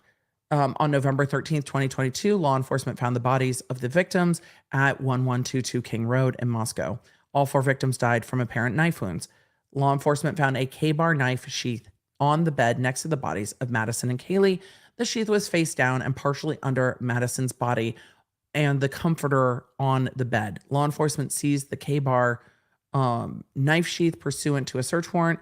The Idaho State Police Lab in Meridian, Idaho, located DNA on the sheath. The ISP laboratory determined the DNA came from a single source and the source was male. Once law enforcement had a single source DNA from the sheath, they conducted what is called a short tandem repeat STR analysis. The STR DNA involves looking at 20 regions within the human DNA and allows law enforcement to make a direct comparison between 2 STR profiles. Law enforcement submitted the STR obtained from K-bar to CODIS.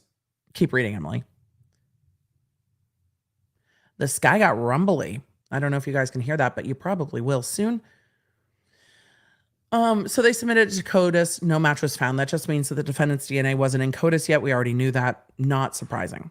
Not surprising.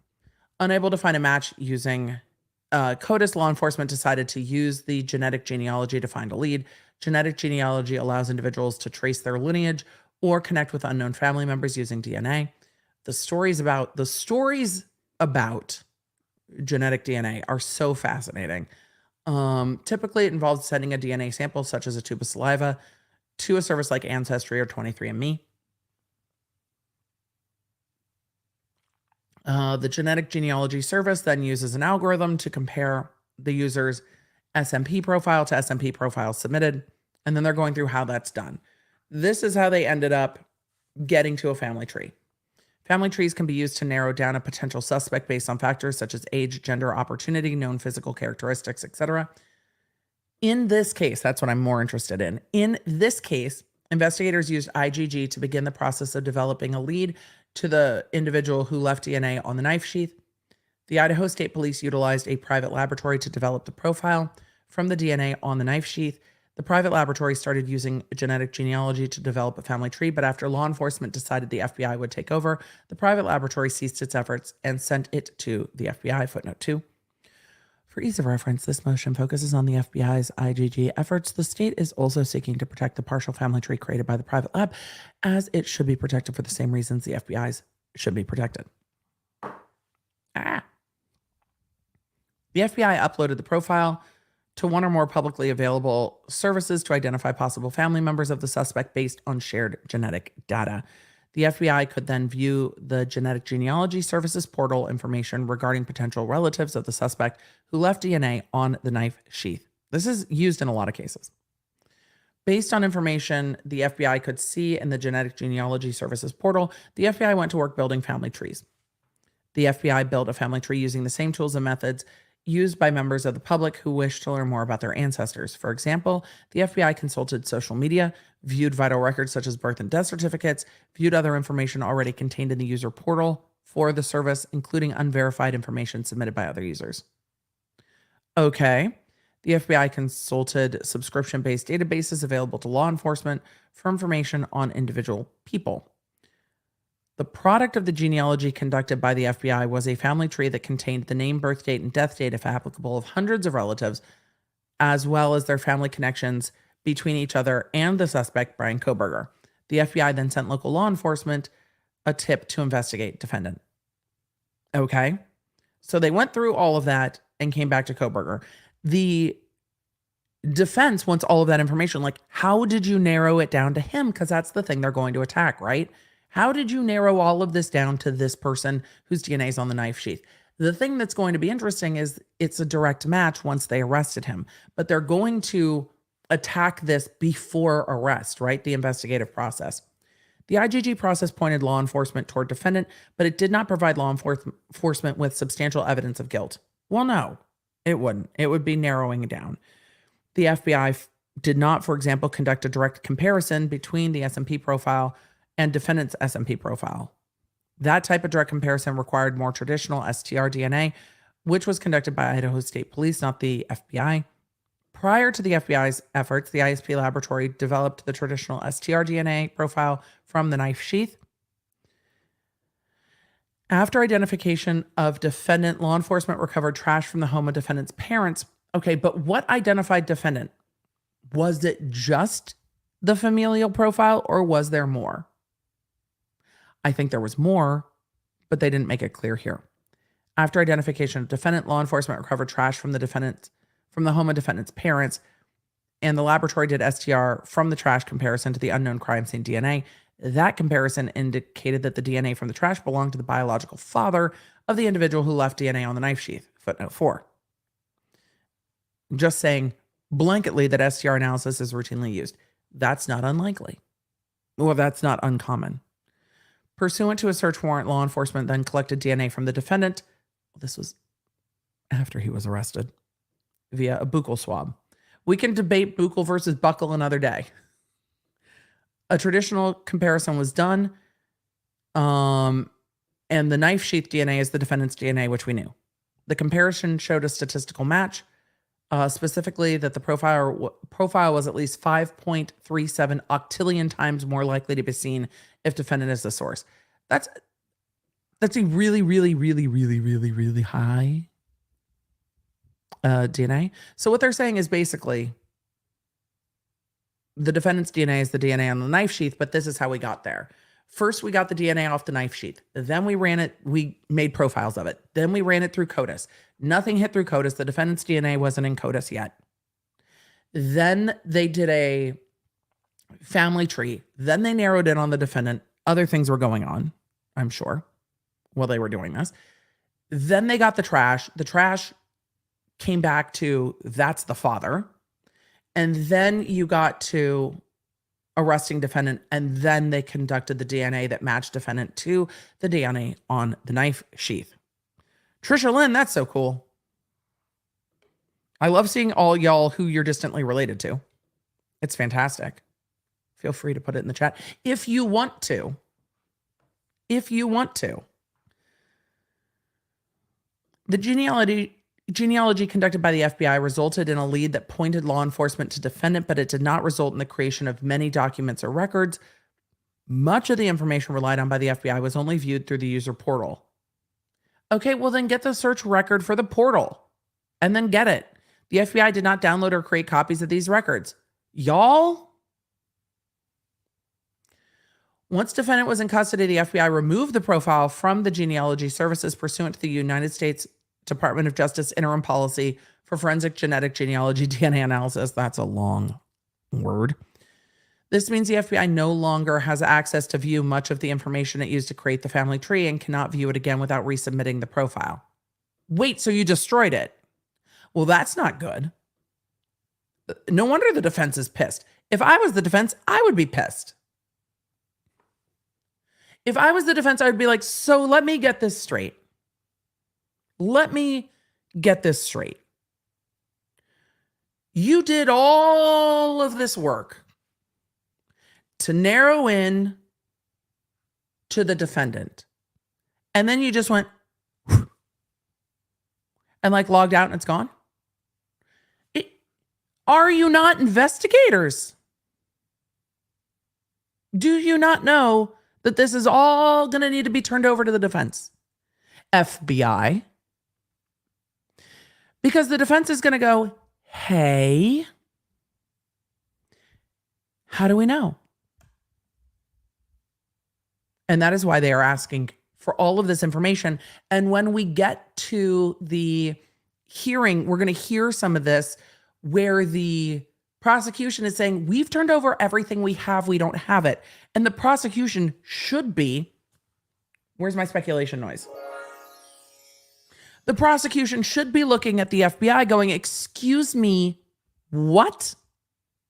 You know we have to turn this over, right? You know that failure to turn over reports is like a huge fucking problem, right? And I wonder if the FBI is going to be like, but you matched it later. But they relied on this to get search warrants. So you have to turn it over. Okay. And then the judge can call the FBI in and be like, excuse me, what the fuck are you doing? And that might have to be what happens in this case, is you bring in the FBI agent who did all this. To the state's knowledge, the only records that reflect the FBI's effort to create defendant's family tree is the family tree itself. Notes jotted down by FBI agents as they constructed the tree, and records created to document the removal of the profile from the services. Subpoena the services. The state has not seen, nor does the state possess these records. Get them. This creates problems. It doesn't create ultimate problems, chat, but it's something that the defense is going to fight with. And the prosecution is going to be like, we've asked the FBI, and the FBI went, whew. I don't know. We logged out.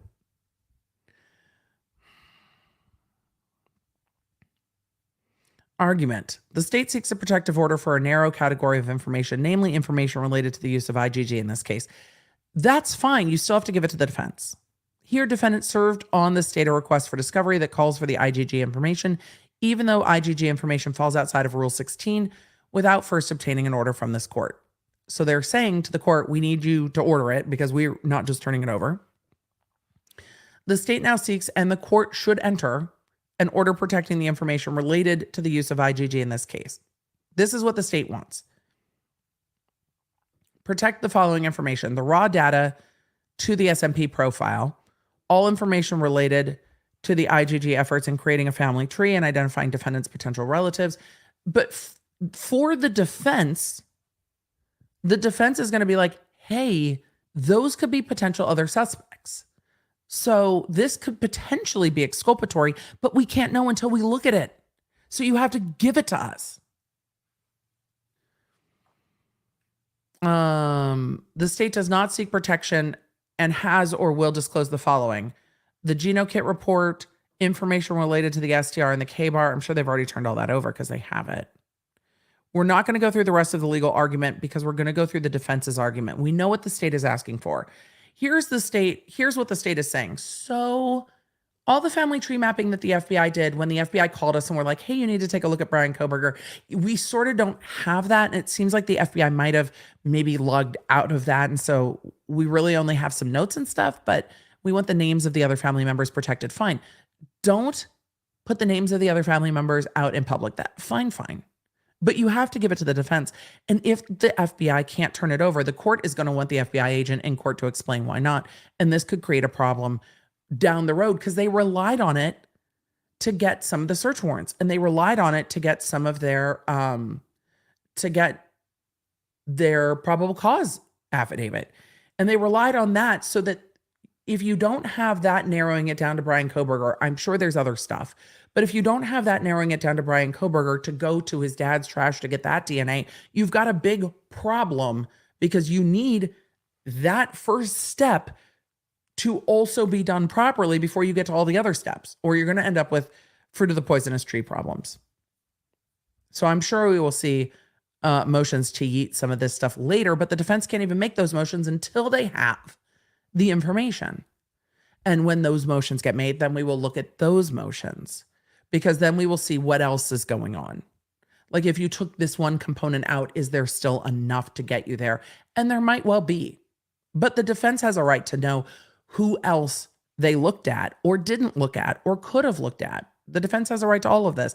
And if I'm the defense and the prosecution's coming to me saying, so the FBI didn't save any of their work, I would be pissed too. I'd really be annoyed. And the defense is going to do their job and attack all of this because these are the links in the chain that they are going to absolutely attack. Okay, let's go to the defense's objection to the state's motion for protective order. So that was the state's motion for protective order. We're going to go to the defense objection, and then we're going to go to the hearing. Yeah? Okay. Good.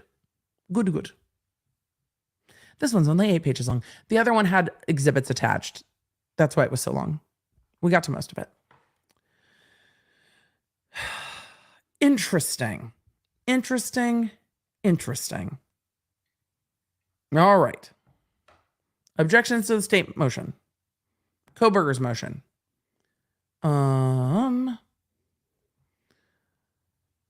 Kohberger, through his attorney, Logston is the chief deputy of litigation, hereby objects to the state's motion for protective order on the grounds that the material the state seeks to hide is discoverable and must be provided. I don't know if the state's trying to hide it so much as the state's like, go talk to the FBI about it. I don't know what the fuck they're doing over there. Go talk to them. So I don't know if the state's hiding. I think the state pretty clearly laid out that the FBI didn't save it. I think that's a problem. I definitely agree that that's a problem. I don't know. This is the hard part about being a prosecutor, right? When you are a prosecutor, you are responsible for a bunch of shit that other people do before you're ever involved in the case. And then you have to go to court and explain the shit that other people do when you weren't involved in the case and nobody asked you in the first place. Prosecutor, why did law enforcement do this? The fuck if I know, Your Honor. I sure fucking wish they didn't. But here we are.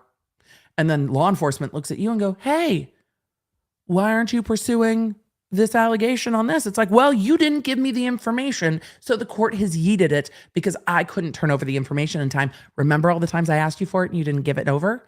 Yeah, that's the remedy. The remedy is it's gone. So I'm sorry if you're mad about that, but that's all we can do. Sometimes law enforcement works really well with the prosecution. Sometimes not so well. The FBI can be a mixed bag. So I imagine that the prosecutors are just like, hey, Your Honor, the FBI did this. Can you go talk to them? Bring them into court and make them explain. It's real frustrating. It's hard because, again, the prosecutors are the ones responsible for turning it all over. And it's real hard when law enforcement's not giving it to them, which seems to be what's happening is law enforcement's like, what? We deleted we got rid of the profile. Didn't think you'd want it. Are you kidding me? Also, the FBI has to know. The FBI has to know that when they track that back to hey, go look at this person, that's going to need to be turned over. Don't tell me that you're not going to turn it over. Come on. You know it needs to be turned over. What are you doing?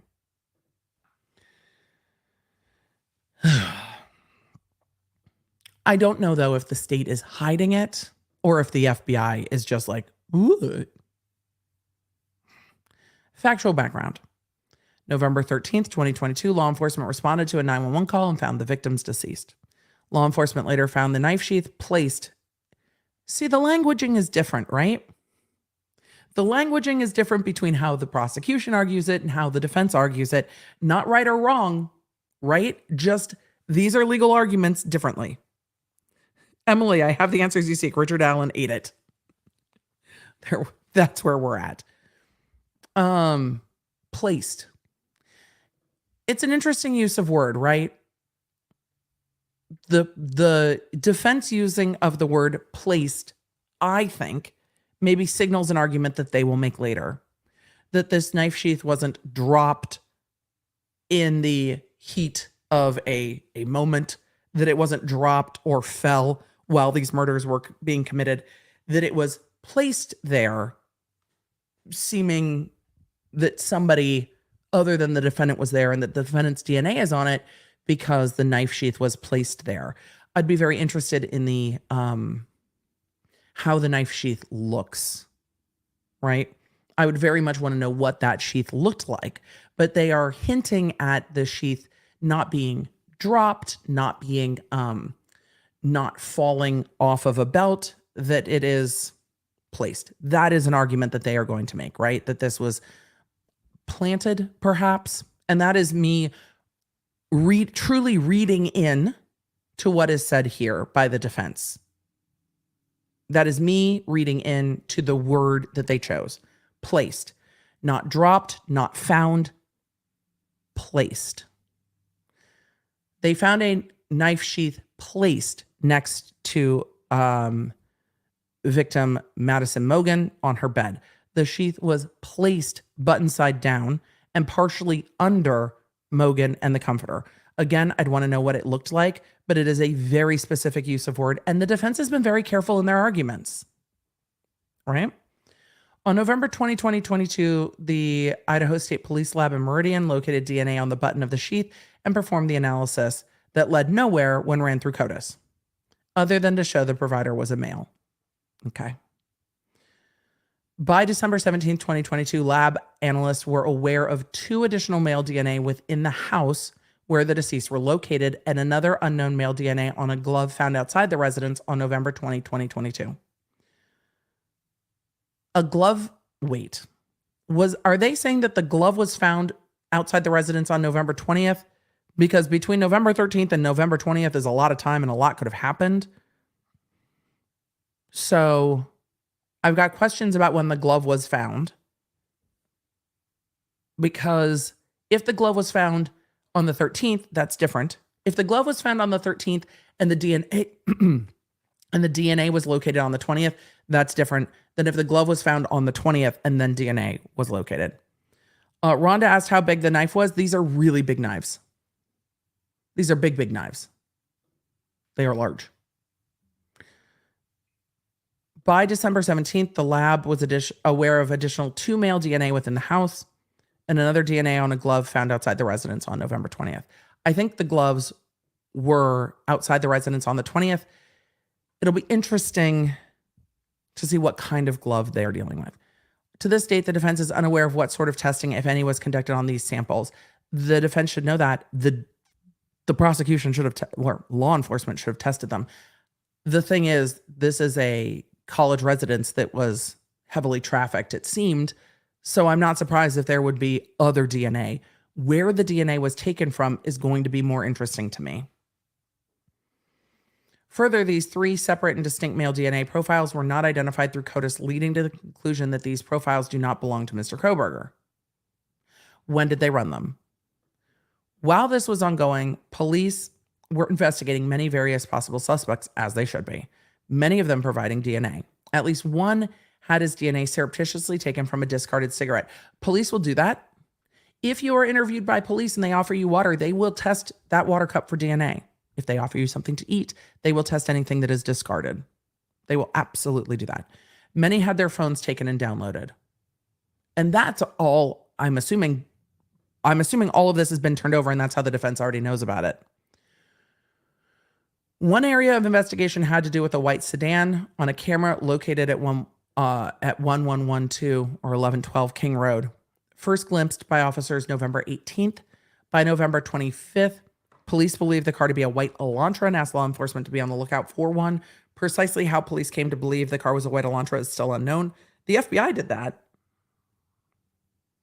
How the FBI did that needs to be turned over to defense, right? A report from an analyst of the FBI, Emily, keep reading, dated March 21st, shows that the analyst heavily relied on a video of a car heading in the wrong direction at the wrong time on Ridge Road. That is a defense argument. That is an interesting defense argument because what they're saying is they relied on a video that doesn't seem to be correlated to the crime, right? It was not the right time and it was going the wrong way. I'm sure the prosecution has another way of seeing that, but that'll be interesting.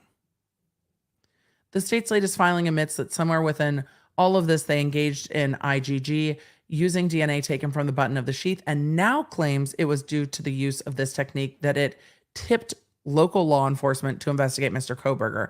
It remains unclear what the police first relied on in focusing their investigation on Kohberger. From that motion, it is, I agree. But they need to know. It got real dark real fast. What time is it? Like, what time of day is it? How long have we been streaming that it is this dark outside?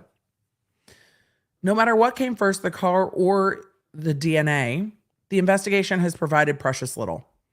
There is no connection between Kohberger and the victims. Well, the defense alleges that there's no connection between Kohberger and the victims. And I wonder if the defense has gone through all of the data dumps yet. Because this seems to indicate they have. Maybe not.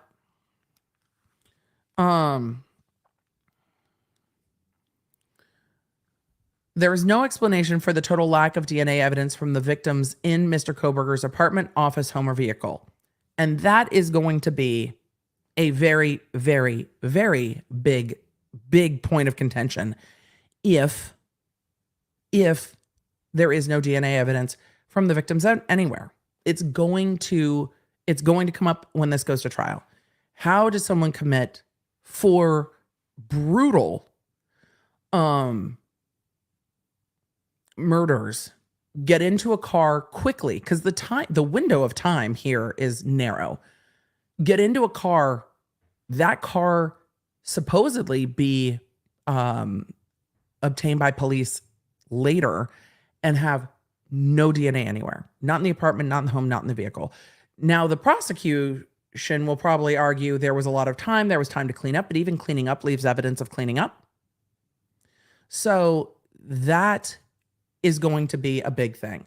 The phone being in the area is a big thing. There's a lot of evidence in the probable cause affidavit. But if there is truly a complete lack of DNA from everywhere, assuming that it's not just done, that the DNA is not just done yet, and it should be. I mean, it's June. Assuming that everything's been tested and there's nothing, that is something that the prosecution is going to have to deal with, because the defense is going to absolutely hammer it home, right? Okay, so in that narrow time frame, how do you get into a car and get away with leaving no evidence anywhere and no evidence of cleaning everywhere, if there wasn't evidence of cleaning? And we don't know if there was or there wasn't. But this case is a long way from trial still. And this is going to be a huge issue for the prosecution if, again, there is nothing else. But we also saw in the Murdaugh case that this wasn't a huge issue for the jury, right? There was not a ton of DNA anywhere. There was not a ton of blood evidence anywhere. And the police had access to Murdaugh's car and everything and phone much closer to the time of the murder than they do in this case. And the phone data was it. Well, I think the phone data and Murdaugh's testimony was it. I don't think we'll see Kohberger testify when this goes to trial. I would be very surprised if we did. But we saw in Murdaugh that the phone evidence, the car evidence, and his testimony was enough for the jury. I don't know. We'll see what's in the car down the road. But if there is no DNA from any of the victims anywhere, that is going to be a big issue. In essence, the lack of disclosure and their motion to protect the GGI, the state is hiding its entire case. So the defense is like, you have to turn this over. And again, I think the state should turn it over, right? And you're going to need to turn that over. It can be protected, but I don't think it all can be protected from the defense. Argument. The state apparently thinks that they need not explain how they came to think that it was Kohberger's DNA on the sheath. Presumably, the defense is expected to accept at face value that the sheath had touched DNA, just waiting for testing by all the FBI's myriad resources. Additionally, the defense is to guess whether the state focused its investigation on Kohberger versus a bizarrely complex DNA tree experiment, or through its faulty identification of the vehicle involved in this case. This is a good argument, right? Hey, and it's pretty concise. A little snappy, but pretty concise. I don't mind the snappiness, really. Your Honor, how did they even decide it was him? Did they pick it out of a hat? Oh, he's driving a white car. It must be him. We need more. Perhaps unsurprisingly, Kohberger does not accept that his defense does not need this information. I think they do. It rather obviously falls within the ambit of Rule 16b-4 and 5. The fact that the state's briefing makes clear in its kitchen sink approach to their briefing. Snappy. The state begins their argument claiming Rule 16 has no interest in IgG testing, and then ends their argument claiming that somehow people will stop sharing their genetics if they were to realize the government is watching. Both arguments must fail. The government is watching. Let's all make that clear. Let's all make that absolutely clear. Opt in, opt out. The government is watching. If your DNA is uploaded, it will be used. To begin with, the state apparently only wants to prevent Kohberger from seeing how the IgG profile was created and how many other people the FBI chose to ignore during their investigation. Again, things that can be exculpatory for the defense. In essence, the state argues that if the later STR testing is accurate, then there's no reason to concern ourselves with how the state got to investigate Kohberger. Damn, that scared me. Okay.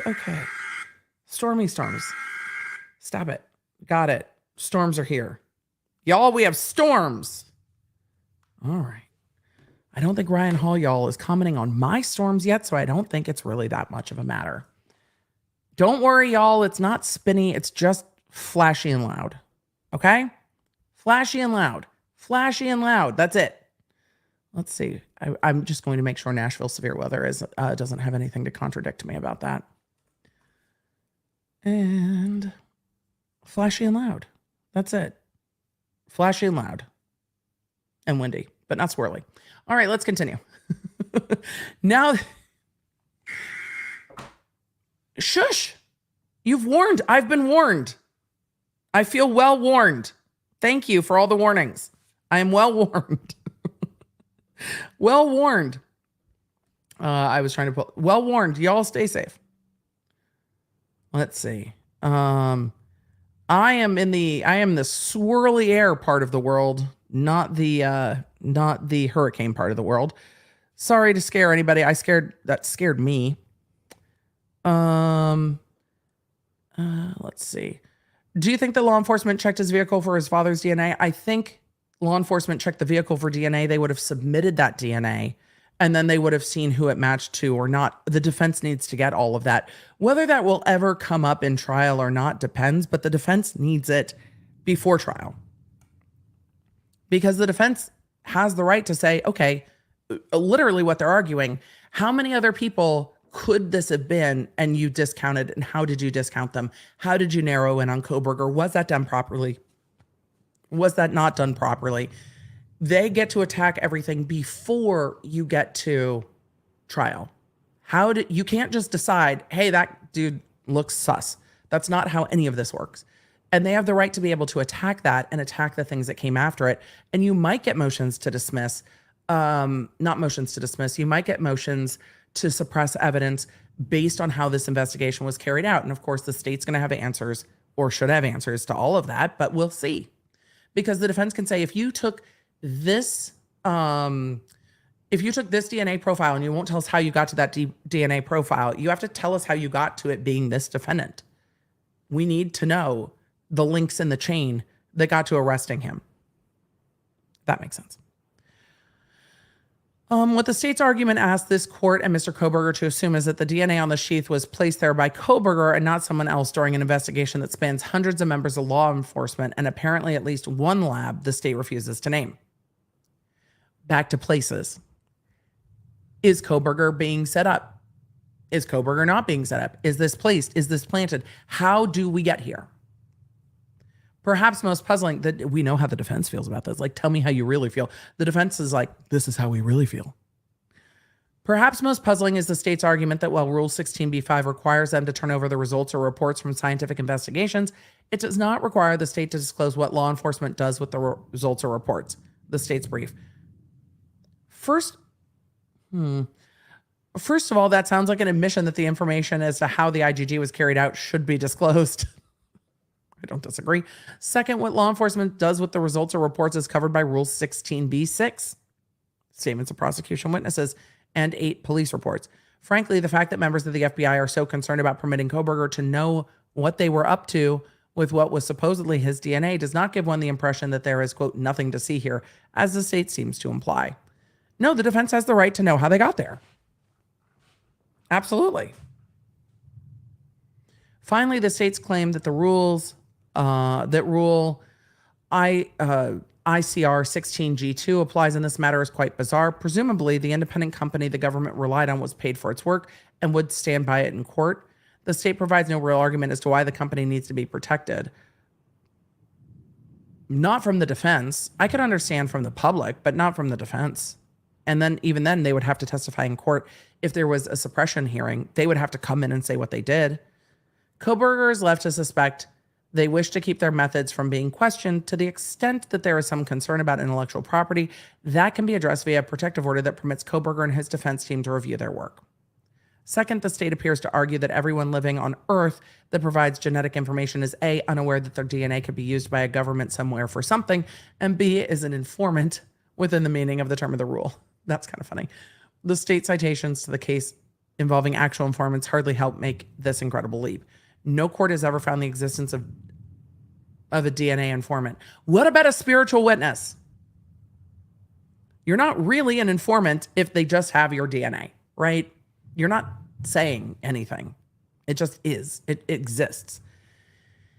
It would appear that the state is acknowledging that the companies are providing personal information to the state and that those companies and the government would suffer if the public were to realize it. And the defense is going to make it clear to the public, hey, these companies are providing your information to the state. Just an FYI.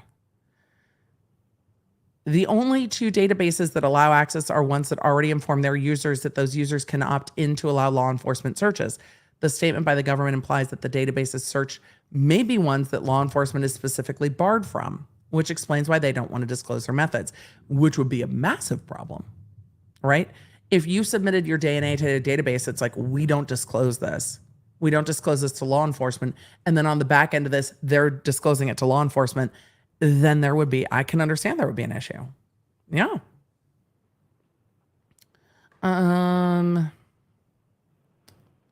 Let's see. It got very wet. I don't know if you guys can hear the rain. We're going to get to the hearing in just a second. The only authority the state has in its favor that is on point is a trial court order from a California case that settled before it could lead anywhere. The decision relied on is People v. Johnson. The court in Johnson was not deciding whether a defendant had the right to know how he was identified, only that his identification could come up in a trial without a mini trial about it. And then they cite a better case. I'm going to be very interested to see what the state does. I think, it's interesting that there is an argument here that no DNA of the victims was found anywhere. That's what the defense is arguing. No DNA on the victims was found anywhere related to Kohberger. Not the car, not the office, not anywhere connected to him. It'll be interesting to see what the state's response to that is. The state has not replied to this motion yet. This motion is from June 22nd. So the state reply should be in soon because this is going to be heard. We're not all the way done yet with these motions. So the state is still in the process of turning over the grand jury hearings, and there are two arguments being heard by the court in the hearing that we are going to watch together now. This issue with regard to how they narrowed it down from the DNA on the knife sheath to Kohberger before they then matched the DNA directly to Kohberger is the bigger question.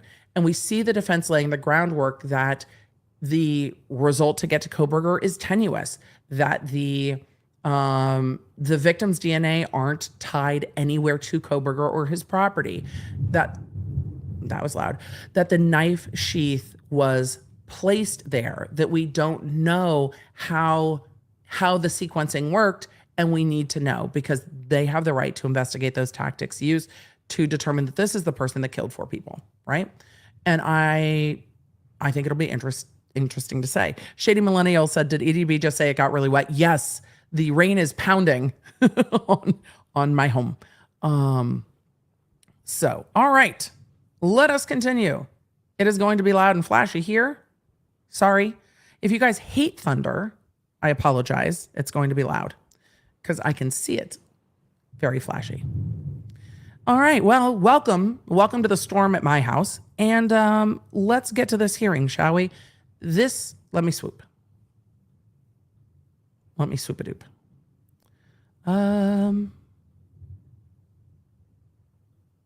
Are we going to swoop? We are. The hearing that we are going to watch together is under 30 minutes long. Yes, I will be stopping as we need to stop and have a conversation about it. This hearing is over other items of discovery before we got to this DNA hearing. The DNA hearing we need to get to, they have not had that hearing yet. So we will find out what the court does with that. The court, just for a shortcut, the court reserved its ruling on all of this. The state is not really arguing against a lot of this discovery. This hearing is more about when it gets turned over. And sometimes when you are the state, it is very helpful to be able to call law enforcement and be like, hey, So the judge is getting really annoyed, and I'm going to need you to get me all those reports. No. Yeah, if you don't get me those reports, you're going to have to come in and explain to the judge at a hearing. No, under oath. Yeah, no, you're going to need to bring your whole file. No, and probably your supervisor too. Yeah, so could you go ahead and get those to us? So sometimes hearings like this actually help the prosecution go to law enforcement and get law enforcement to turn things over in a timely fashion. Because it seems from the defense statements here that the defense is like, we don't think the state has this in their possession and is just not giving it to us. We think the state doesn't have it yet. So the court's ruling can help the state lean on law enforcement to turn it over. And I think that's part of what's going on in this hearing. You guys can let me know what you think. And we have a rainstorm. So that's happening too. Alrighty-o. Let me turn this up. The audio in Idaho sucks. Why? Because it's on court audio. It's on camera audio, which is not super helpful. Hold on, let me see if this is loud enough. Let me gain this up just a little bit. So it's not like it is during trial where mics are placed in the courtroom. This is literally the on-camera audio, and the on-camera audio is facing to the front of the courtroom, and then the attorneys are facing to the front of the courtroom. So the attorneys aren't speaking directly into the microphones for the cameras. All right, let's hope that this is loud enough. Chat, you let me know. No, Emily, user error, fail. F in the chat for that. All right, Kohberger's come in with his attorneys. I'm going to speed this up just a little bit because it takes a minute for the court to come in. I should have done all of my exposition about this while they were walking in. So the court is going on the record. We've got closed captioning up in the corner. Hopefully. Okay, let's get on the record, please. Oh, that audio is still low. They're going on the record. Let me see if I can gain this up a little bit. This is State of Idaho versus Bryan Kohberger. Oh, that's better. Case number CR 29222805. Mr. Kohberger is in the court. Better. He is represented by Ms. Taylor, Mr. Logston, and Ms. Nassett. Not Mr. Logston being Mr. Lobster. Mr. Logston, the deputy in charge of litigation. Whose writing I quite like. He's very snappy and kind of direct. Like, there's enough sass. There's some sass. I'm not mad at the sass. It's like, Your Honor, rude. But I'm loving that Mr. Logston is now Mr. Lobster. Sorry, Mr. Lobster. The state is represented by Mr. Thompson and Ms. Jennings, also Mr. Nye and Ms. Beatty. And we're here for some motions, discussions.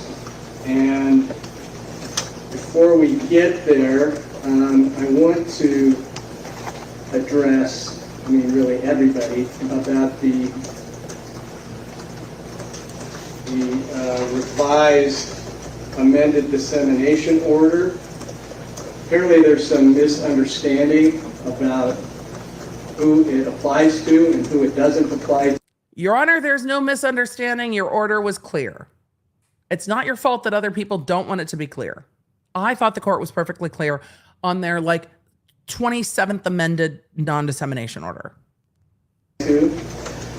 Because what I thought, and this is 100% my responsibility, I use the term agents. It's clear. In the revised order. When I read the revised order to all y'all, I said agents. I said for the defense, that includes investigators and experts, and for the prosecution, that includes all law enforcement. It's not hard to understand what agent means. But alas. Says that the prosecuting attorneys, defense attorneys, any agents of the prosecuting attorneys and defense attorneys. That's clear. Agents are affected by this order. Apparently, some of the media interpreted that as it doesn't apply to law enforcement, but it does. So law enforcement they are agents of the prosecuting attorneys. Now, I'm going to issue another order, another revised order, just to make sure that that is clear, because people... Judge, you made it clear. Just because people willfully want it to not be clear doesn't mean it's your fault. It's clear. People seem to be very confused about that. Agent, definition of an agent is one that acts or has the power. That was really loud. I'm sorry. I'm sorry if it made any of you jump. It made me jump. Delightful. Or authority to act. Another definition is one empowered to act for or represent another.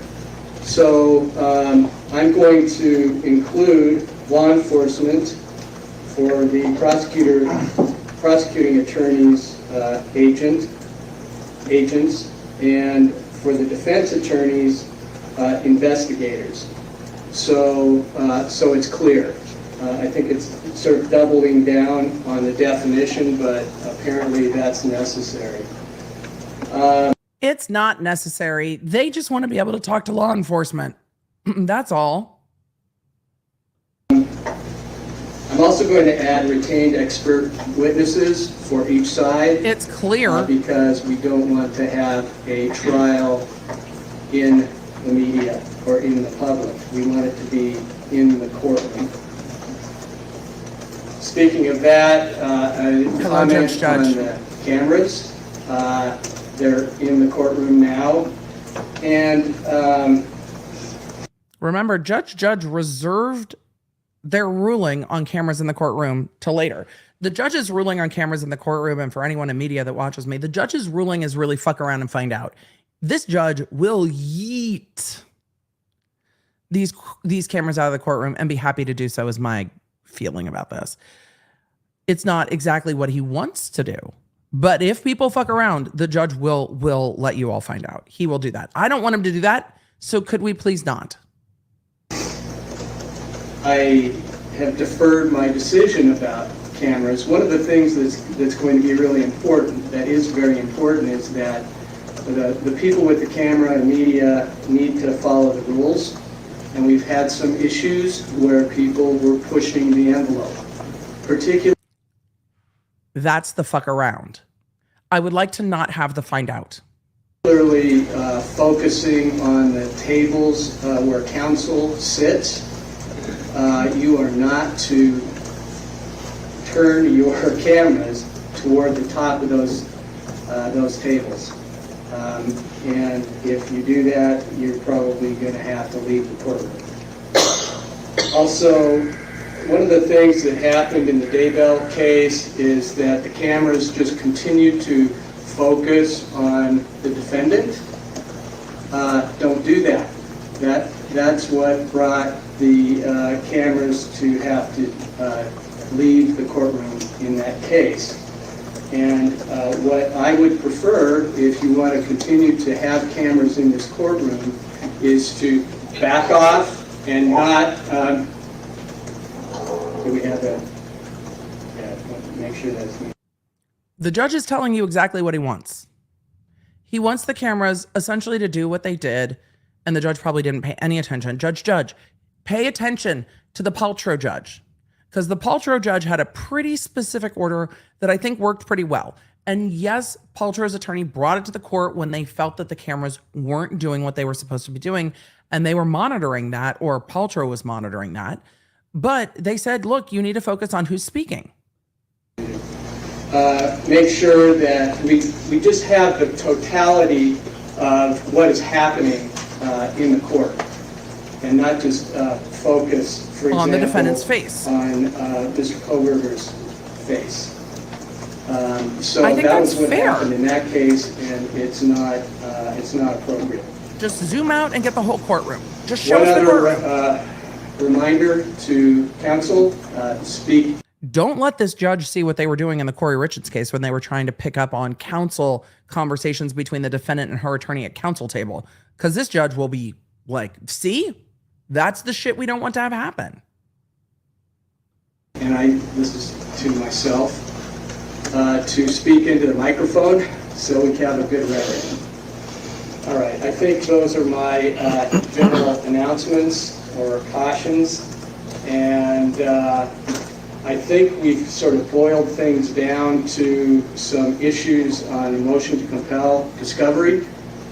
Some of those issues have been resolved, some have not. So let me go to you, Ms. Taylor, to start off. Where do we start? Your Honor, we would request that we start on the defendant's motion to compel and second motion to compel. I believe the third motion to compel will be heard on a different date. True. As it relates to the two motions to compel and file. The motion regarding the protective order will be heard on a different date, and we'll get there. Present my arguments whenever the court's ready, but I can direct the court exactly to the numbers in those motions to compel that are still up for discussion today and request approval from the court. Excellent. I'm ready. On the original motion to compel, we are only seeking. There are two motions to compel, the motion for the protective order, and there are three motions to compel. They're only covering two today. And then there's a motion for protective order. So that's what they are getting to in court right now. Oh, good. The court to order number 6 be complied with in that particular motion. Okay, let me take a look at that. Number 6. And so this is the motion to compel discovery that was filed on May 4th. Yes, Your Honor, that's correct. Number 6.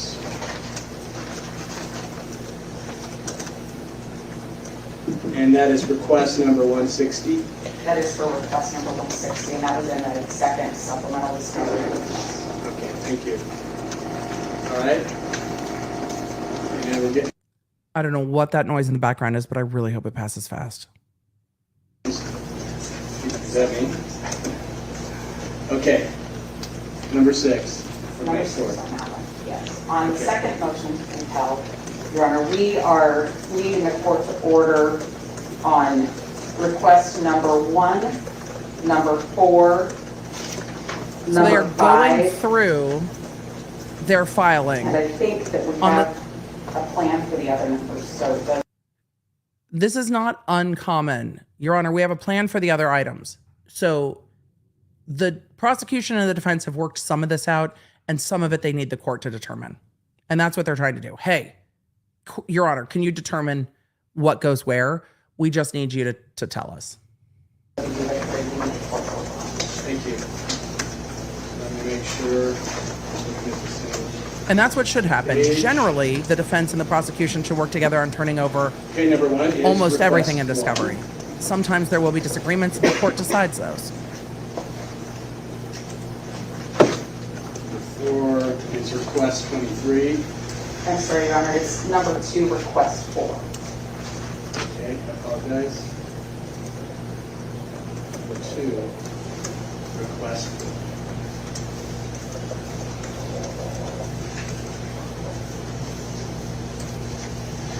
Okay. And you said number 5. And number 5, which is request 109. Thank you. All right. That's the second motion to compel discovery. Correct.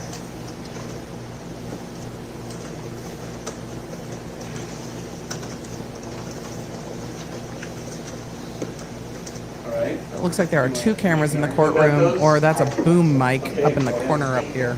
Your Honor, first, I want to start with talking about the discovery process. As the court knows, we have been representing Mr. Kohberger since the very end of December. I am very pleased with these. Look, if the media just did this, you can see the judge, the prosecution table, the defense attorney talking, the defendant, the court reporter, the bailiff. You just get a sense of what's going on in this courtroom. This would just be fine. Just leave it. Just leave it like this. We can see what's happening in court. Of 2022, and during the course of the last several months, that might be another there has been a lot camera. of discovery that's been requested and a lot that's been supplied. I come here asking the court to compel discovery. I'm seeking an order directing that we receive this discovery. I'm not seeking any other kind of sanction. I don't come here saying that the prosecutor has done something wrong. I come here saying that there are things that we have a disagreement about whether I should get them or when I should get them, and we seek a court order to assist us in this regard. And again, you get a very good sense of these attorneys working together pretty well, because you're hearing Ann Taylor saying, I'm not saying the prosecution's doing anything wrong. Right now, we have some few disagreements about what I get or when I get it. And some of this stuff the prosecution doesn't even have yet. And I think that not only shows that these teams are kind of working together, and yes, you get some snappy stuff in the defense motions, which are going to be used by the media. It's really the only way either of these parties get to speak on behalf of anybody. And Kohberger's team, I think, has an interest in speaking on behalf of their client quite a lot. But with this, you're getting her saying, there's a few things that we're missing, and that's really it. And we're not saying the state's done anything wrong. So we'll get there later, but it's nice to see these attorneys working professionally and well together, which leads me to believe if this goes to trial, this will be a very good trial to watch, because we will see good lawyering on both sides like we've seen throughout this. Yesterday, we filed an exhibit that related to our motions to compel, and the purpose of that exhibit was to show Where are you going? how Stop the discovery zooming. is coming in. No. What we are reading through Objection. to try to find the information. Go back.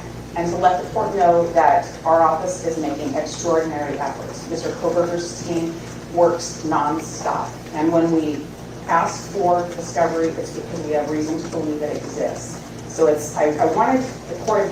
Your Honor, we're not just fishing. We're not just throwing stuff up against a wall.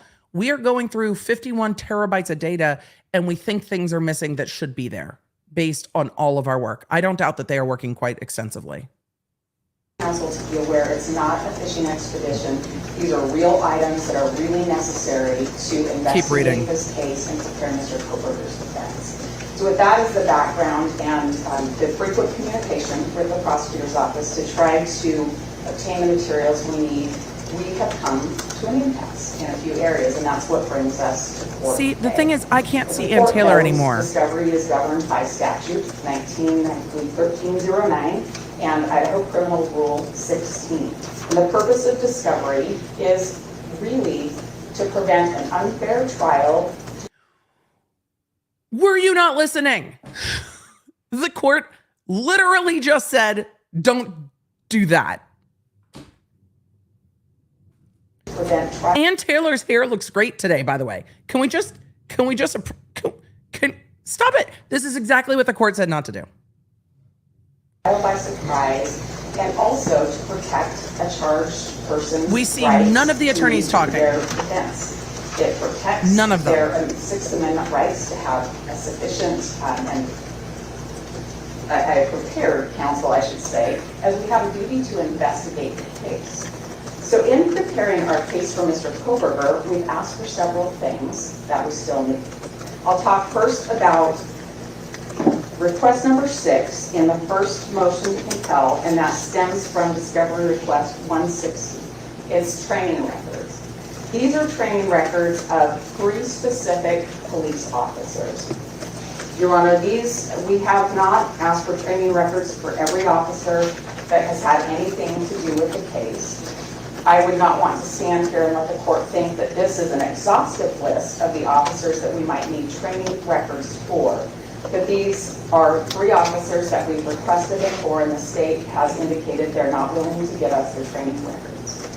These 3 officers are officers that have each conducted critical interviews with critical witnesses in the case, made decisions about the interviews, made decisions about evidence, and Ann Taylor is arguing for the training records of 3 particular police officers that conducted, quote, critical interviews with, quote, critical witnesses and made decisions about those interviews and decisions about evidence.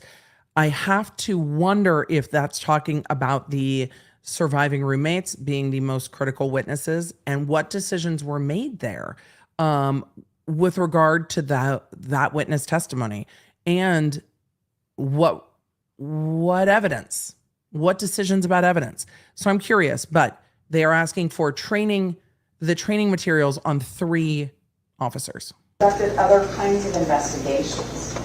We seek their training records to understand their processes. The training records, Your Honor, they are records that we've been able to obtain from various police agencies in the past. In this circumstance, are not records that I could find on my own. These are not things that are on the internet. They're not going to just hand them over to me. The 2 of the officers that we've requested them about are Idaho State Police officers. It depends on the circumstance, Ms. C, about whether it's common to ask for training materials. It really depends. But you heard Attorney Taylor say to the court, these are records I've gotten in other cases, because the judge doesn't want to do anything weird, right? And the prosecution is going to be like, we never turn these over, which is not true. They do in some cases. And that's exactly what Attorney Taylor told the judge. Hey, Your Honor, this isn't weird. We get these in other cases where it's appropriate. So can we just? I have often received training records for Idaho State Police officers. It's not weird, Your Honor. We want this. Cases during the course of my career. They are imperative for us to understand the specialty in interrogating and interviewing people, and for making the decisions that they make with regard to things taken as evidence in the case, or things followed up on or not followed up on. That is the purpose for those records, and we're asking the court to order the state to provide the training records for those 3 officers.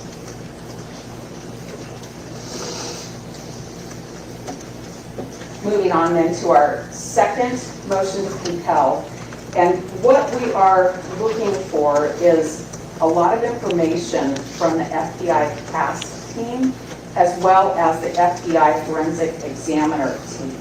What we're talking about here is the task team are the FBI examiners that use cell phone records to provide a lot of information that found its way into the probable cause affidavit that the state relied on in arresting Mr. Kohberger.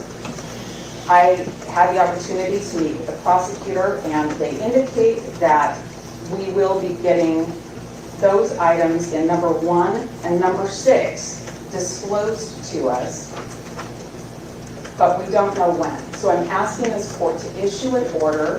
Your Honor, the prosecution has agreed that we're going to get it, but we're on kind of a time crunch because we have trial set for October. So you can you set a date certain and make them get it? And the prosecution's probably not going to object because it helps them because they go to law enforcement. The judge says you need to have it by this day. Can you do that now, please? So it actually probably helps them because they've all agreed it gets turned over. So, Your Honor, set a date. With a date certain to obtain those records. That shouldn't be hard. These are bits of investigation that the FBI conducted that relate to the cell phone records. That's Mr. needed. Kohberger's cell phone, and the state has relied on that in their affidavit to say that Mr. Kohberger was in certain places at certain times. It happens a lot in DUI cases. Bits of information or anyone that has scientific training. That's been done since December. We are now at the end of June. We do not have those records yet, Your Honor. They are something that's been relied upon by the state for the PC affidavit. It was. Mr. Kohberger, and it seems that the state doesn't have them yet either. A variety of search warrants. It's information that the state has agreed we should have. So we ask the court state probably needs it too. With a deadline to get that. I want the court to know I don't think that Mr. Thompson or Ms. Jennings are trying to withhold this. I think they'll give it to me when they have it, but I think an order from the court saying this is the date certain may help them get the information a little bit more rapidly. Your Honor, I don't even think the state has it yet, but could you give them a date and hurry everybody along, please? The defense has a lot to do, so does the prosecution, but prosecution doesn't. Here's what the defense needs. The defense needs all the cell phone data, right? And then they need to give it to another expert. The state, the prosecutors don't have that data yet, but the prosecutors' experts already have it. The people that are going to testify to this for the state are the law enforcement officers that used it for the PC affidavit and the others that analyzed it. But that puts the defense behind the 8 ball a bit because they haven't gotten it over to their experts yet. So they're like, we need this now because the state kind of has a head start. Even though the prosecuting attorneys don't have it, it doesn't matter because The state's experts already have it because they're the one who collected it. Does that make sense? I'll move on to our last request, and that's number 2 in the second motion to compel, request number 4. And that has to do with the FBI forensic examiner that told the state to look for a white Hyundai Elantra. This is the examiner that We were just talking about this a originally little there were bit. certain years looked for, and that year range was expanded. I believe I have the communication. She did emphasize this. Between the police department and the FBI about how that date range changed, but what I don't have is the report from the examiner. I did receive the CD, curriculum vitae, about the examiner late yesterday from the prosecutor's office, so I'm asking the court to order a deadline for the report to be given to the defense. Again, the court's read the probable cause affidavit that led to Mr. Kohberger's arrest, and the court can see that this vehicle identification was heavily relied on by the state to arrest Mr. Kohberger, as well as to obtain a lot of other search warrants. This is information that is very necessary for us to prepare our case. I don't think Mr. Thompson and Ms. Jennings are withholding anything. I think they don't have it, but I think we need a court order with a deadline so that we can get that. As the court is aware, the state has a duty to provide discovery to the defense. Yep. As the court is aware that not producing discovery, especially when it's material, Is can be a sanctionable. due process violation. And as the court is aware, the state has filed its notice of intent to seek death against Mr. Kohberger. These are critical, relevant materials, all of them, including the police training records. They're necessary for us to prepare and present our defense of Mr. Kohberger. They're necessary for us to do our investigation. They're necessary for us to prepare our case and our motion practice moving forward. These are things that we need to have. There is a high. So part of the distinction here is that the defense is saying, look, the prosecutor's office don't have these files in their office, right? They can't just pick up the files and email it to us or hand it to us or whatever. They don't have it, but the prosecution team has it because law enforcement has it. But law enforcement doesn't turn discovery directly over to the defense. Discovery goes from law enforcement to the prosecutor, from the prosecutor to the defense. So if law enforcement hasn't gotten it to the prosecution can't give it to defense yet. So that is where Ann Taylor is arguing to the court. You need to speed this process up, Your Honor. Tick-tock. Trial is in October. I need to get this and review it. I need to get it to experts. So I need you to tell the state there is a date, and I need the state to go to law enforcement and say, I need this now because there is a date certain. Otherwise, you need to come into court and explain. So she is trying to speed this process up, arguing, look, it's been like 6-7 months and we still don't have the cell phone data. So why hasn't that been turned over yet? And that's a fair argument. Heightened standard now that the state has filed its notice of intent to seek death. And these are very relevant, critical bits of information. They are discoverable, and we're asking the court to order that they be supplied to us. Mr. Thompson or Ms. Jennings? Ms. Jennings. So Ms. Taylor's correct. She has everything that the state has in our possession. Everything, the state just said, everything that we have in our possession, they have. So everything that's outstanding, law enforcement has, but the prosecutors don't have yet. And we work diligently and consistently in getting her all the information that we have in a quick fashion. To date, we have discovered approximately about 13,000 pages of reports, 13,000 photographs, over.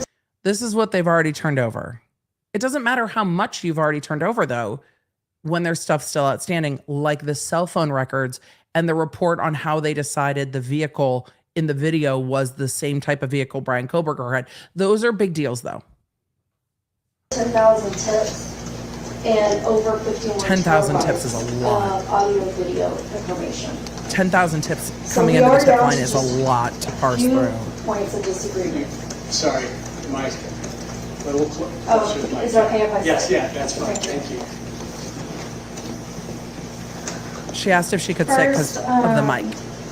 With regard to item number 6 on the defendant's first motion to compel This is the discovery. judge on the case. Should be for the rest of the case. This involves training records of a couple of officers. Again, these are officers who the state would argue are not material to the case. They've interviewed other witnesses. They wouldn't even be called by the state to testify at trial. Doesn't matter though. The state objects to this because training records of If they interviewed critical witnesses, it doesn't matter if you're going to call them. The defense might call them. The defense might have to call them if the witnesses say something different on the stand than they said in their interview to police. It doesn't matter if they're your. Come on now. It doesn't matter if they're your witnesses. If they interviewed critical witnesses. specified officers aren't included within Rule 16. And they haven't offered any reason as to why this would be needed for the preparation of their case. Again, these are investigators who have gone out and just interviewed some witnesses within the case. So we'd ask that you rule that this is outside Rule 16. And I would just remind the court that several hundred investigators have been involved in this case. Our concern with allowing training records for these few, which we can't understand why there's a substantial need for these particular ones. She just told you why. Wouldn't open the door Critical to witnesses. us then having to go and obtain training records for these hundreds of investigating officers. She didn't argue who've that, been though. involved, some of which are outside of our control. She said 3. Moving on to the second motion to compel.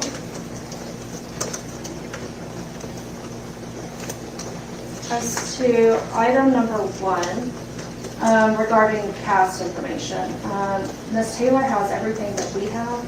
I've also, that includes reports from MPD officers. What she is seeking is a specific report from the FBI CAS team, which I have indicated to her is in its final stages of review. And we are anticipating receiving sooner rather than later. And as soon So as they we don't do, have it we will yet. turn that over. But sooner than later. They don't have the I don't final have a date report yet. certain, but within the How do you not have the final report on the cell phones yet? I mean, I know the FBI is slow as hell, but it's June. next Huh. few weeks. I think Ms. Taylor wants a date. I don't have a But date. not Miss Taylor does want a date. That's I've exactly asked right. for a date, but that is not how the federal bureaucracy works. The FBI, that's not how federal bureaucracy works. The FBI is like, I'm sorry, you're calling from where again? Idaho? Yeah. I'm sure they're not having the easiest time getting things from the FBI because the FBI has a lot to do. But also, when the court sets a date certain, it makes it easier. That's, how about we say something like July 14th, unless there's some reason that they can't get that to you. No objection. That would be Ms. Taylor. He's just setting a date and she's like, great. And then the state has substantially complied with request number 4, which is the same types of information, but related to the identification of the vehicle. No one We at the asked for defense table is exact same speaking. Date certain of July Camera. 14th, only to obtain, if there is one, a potential report. This is exactly what the judge said, that the judge did not want. Acceptable. Ms. Taylor? Yes, Your Honor. Again, I mean, if there's some hitch in that, I mean, we can explore that, see what. Could we see the judge while he's talking, maybe? Nothing further, I think that takes care of everything. Thank you, Ms. Jennings. They might not have a very big Anything cast to team. Ms. I'm Taylor? sure it's a lot of work, Yes, Your Honor. but the once defense you is the one go a little bit disadvantaged more by on it, the police training and that's the records, problem. I am aware that over 120 officers were involved in the investigation in this case. I am not asking for all 120 officers. I will tell the court that likely there are other officers' training records that I would want. This is within Idaho Criminal Rule 16. These are records, documents, and objects that may have information relevant to Mr. Kohberger's investigation and defense. These are records that are likely of witnesses. Whether or not the state calls them, they are likely to be witnesses. The three that I'm asking for now, they had critical roles at various stages. One of the officers did a Spillman search for 2011 to 2013 and made elantras to give to the FBI to look through these. One of that same officer assisted in the search for elantras. So they're narrowing down which officers were training. Witnesses. One of the officers was looking for like 2011 to 2013 elantras. So I think what the defense with regard to that officer is looking for is like, were you trained about cars, or do you just go, those all look alike? So that's the kind of stuff that the defense wants to get to in the training. Like, do you have training identifying vehicles or not? But yeah, the camera is killing me, especially given that the court said, what I want is to focus on what's going on in the courtroom, not just zooming in on the defendant's face. And what the camera operator seemed to have heard was zooming in on the defendant's face, because that's what's happening. I think our thunder has passed. The scene of 1122 King Road on the 13th of November. This officer did follow up with some of the key witnesses in the case. This officer signed an Ada County lab agreement, and this officer handled and collected evidence. The second officer that I seek the information from did an interview with a key witness that's expected to testify when this case goes to trial. This officer also mentioned a specialty of working with victims and trauma victims. I think those training records are very relevant. The interview of this key witness was one of multiple interviews of this same key witness by various law enforcement officers. There is a lot of information in the various interviews that's going to come into trial. This officer may well be subpoenaed by the defense to come to trial. This officer may be subpoenaed by the defense. It's fair. The last officer did multiple interviews, I think a dozen or so. Many of them after the arrest of Mr. Kohberger. This officer also interviewed key witnesses in the case. This officer attended the autopsy proceedings. This officer followed up on tips. This officer made decisions about the tips that were given to law enforcement. And this officer also collected. And the defense is absolutely going to want to follow up on, hey, why did you follow up on this tip or not that tip? If there are tips that weren't followed up on, why did you choose this or not that? So that's why they want to get to how these decisions were made and what training and experience the officer has on those.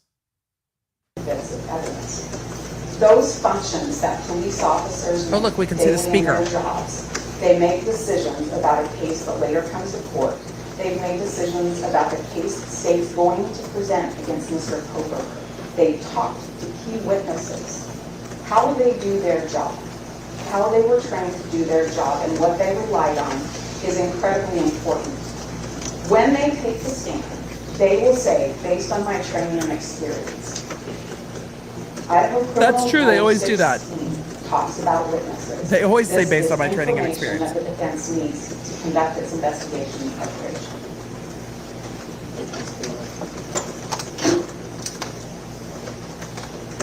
Any response to that? Well, I had a look. I thought maybe you wanted to say something else. not necessarily, other than just to reiterate that this isn't covered by Rule 16, except for if the state were going to rely upon these witnesses and call them at trial, and then at that point, we would furnish all of that. Much of what Ms. Taylor is saying is just pure speculation. Well, she was pretty specific. You could say pure speculation, except she just had quite a list of what. Except she was kind of specific. Yeah, I agree with the judge. Investigation, so. We'll sort that out. that it with the motions to compel For today, Huh. for today? Did you see the judge's eyebrow? Is that it for the motions to No compel? motions from the state. Is that right? Okay. Well, I'm going to take this under advisement. And that's look about at the end. The judge is not ruling rules, today. Some case law, and get a We should see it. decision. I would imagine we'll see a ruling next week. So with that, we're adjourned. The Thank judge you all. told the prosecution to basically get those things by July 13th. And that's the end of the discovery hearing.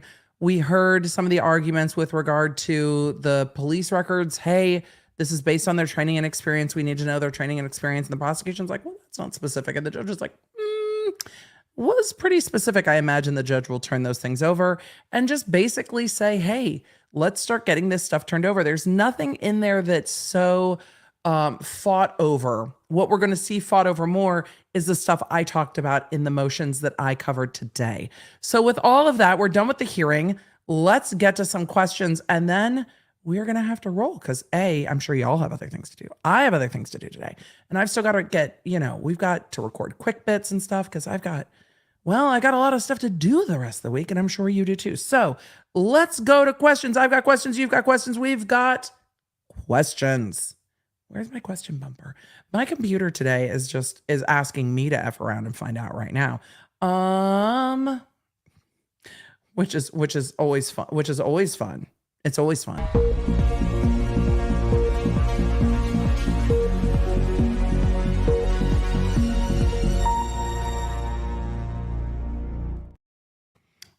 Can we get a Law Nerd to do camera operation? I don't know if there's any Law Nerd camera operators.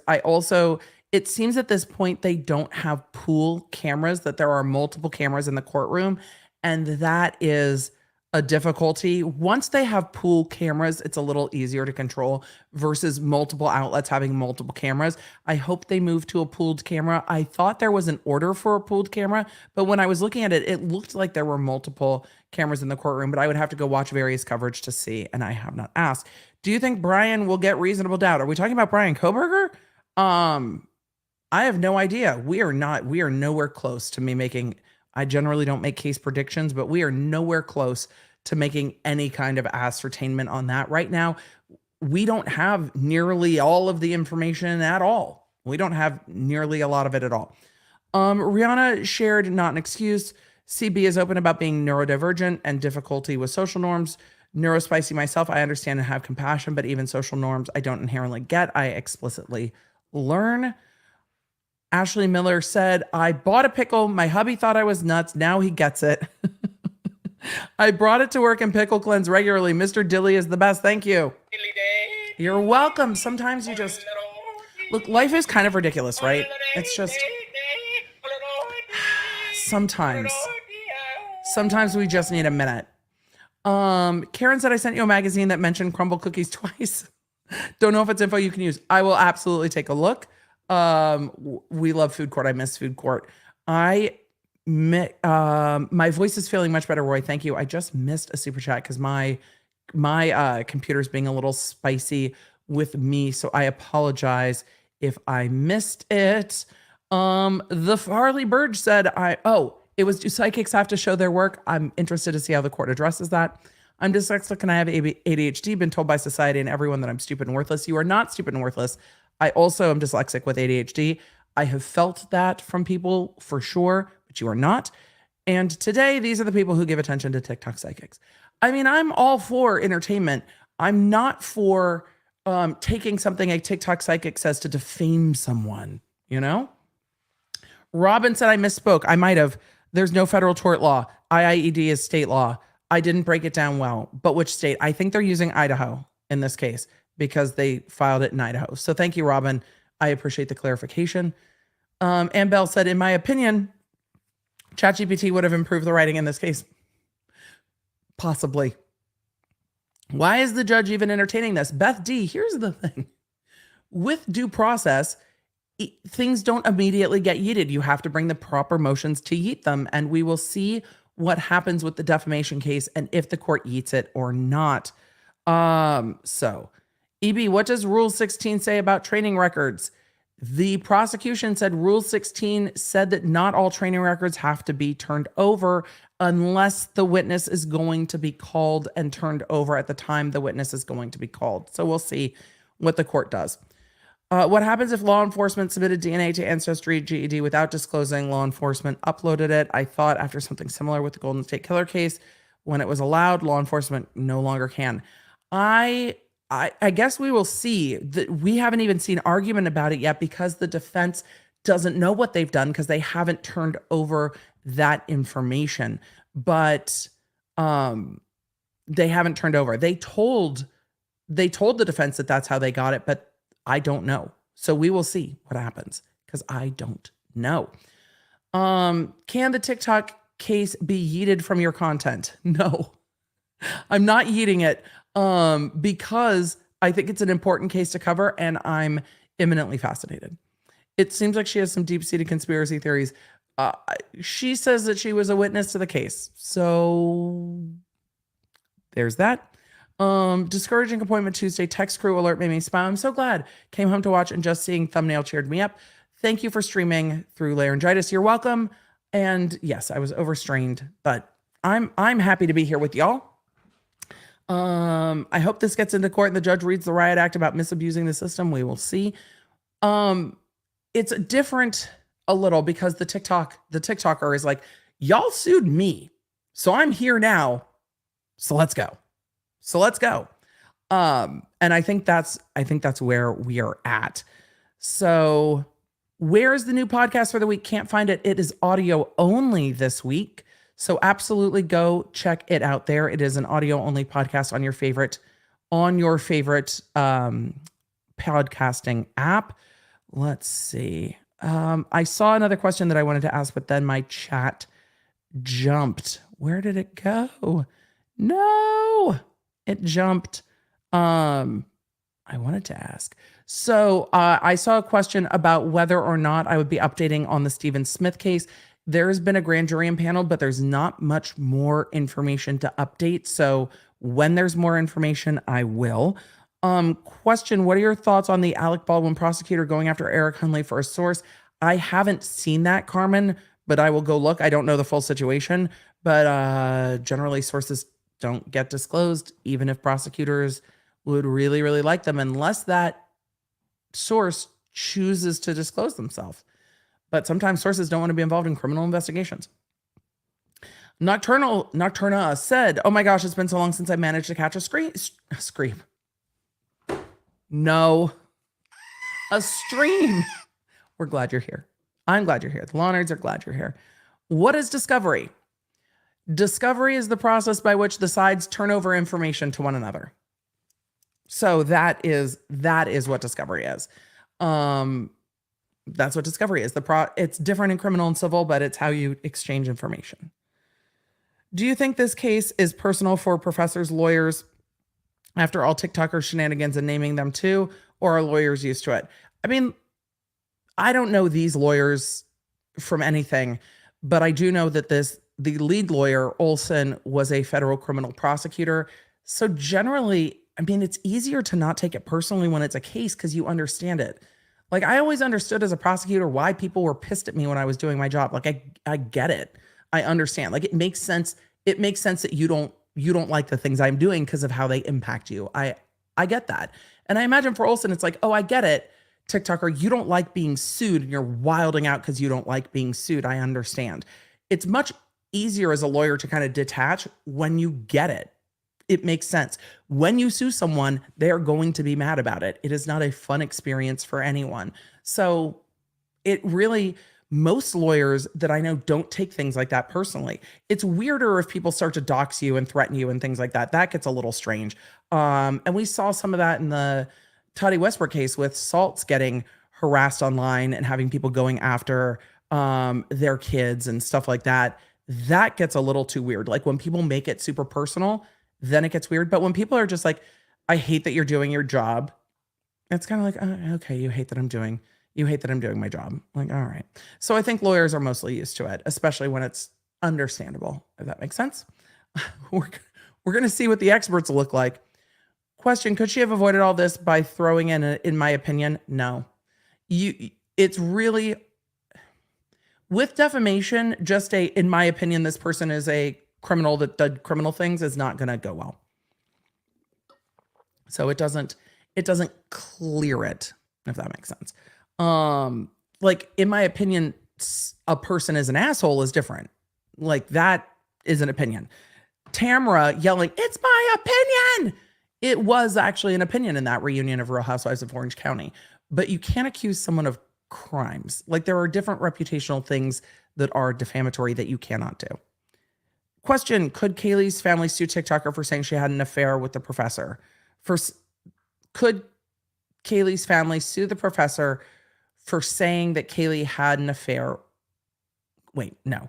Could the family of the victim sue the TikToker for saying that the victim and the professor had an affair?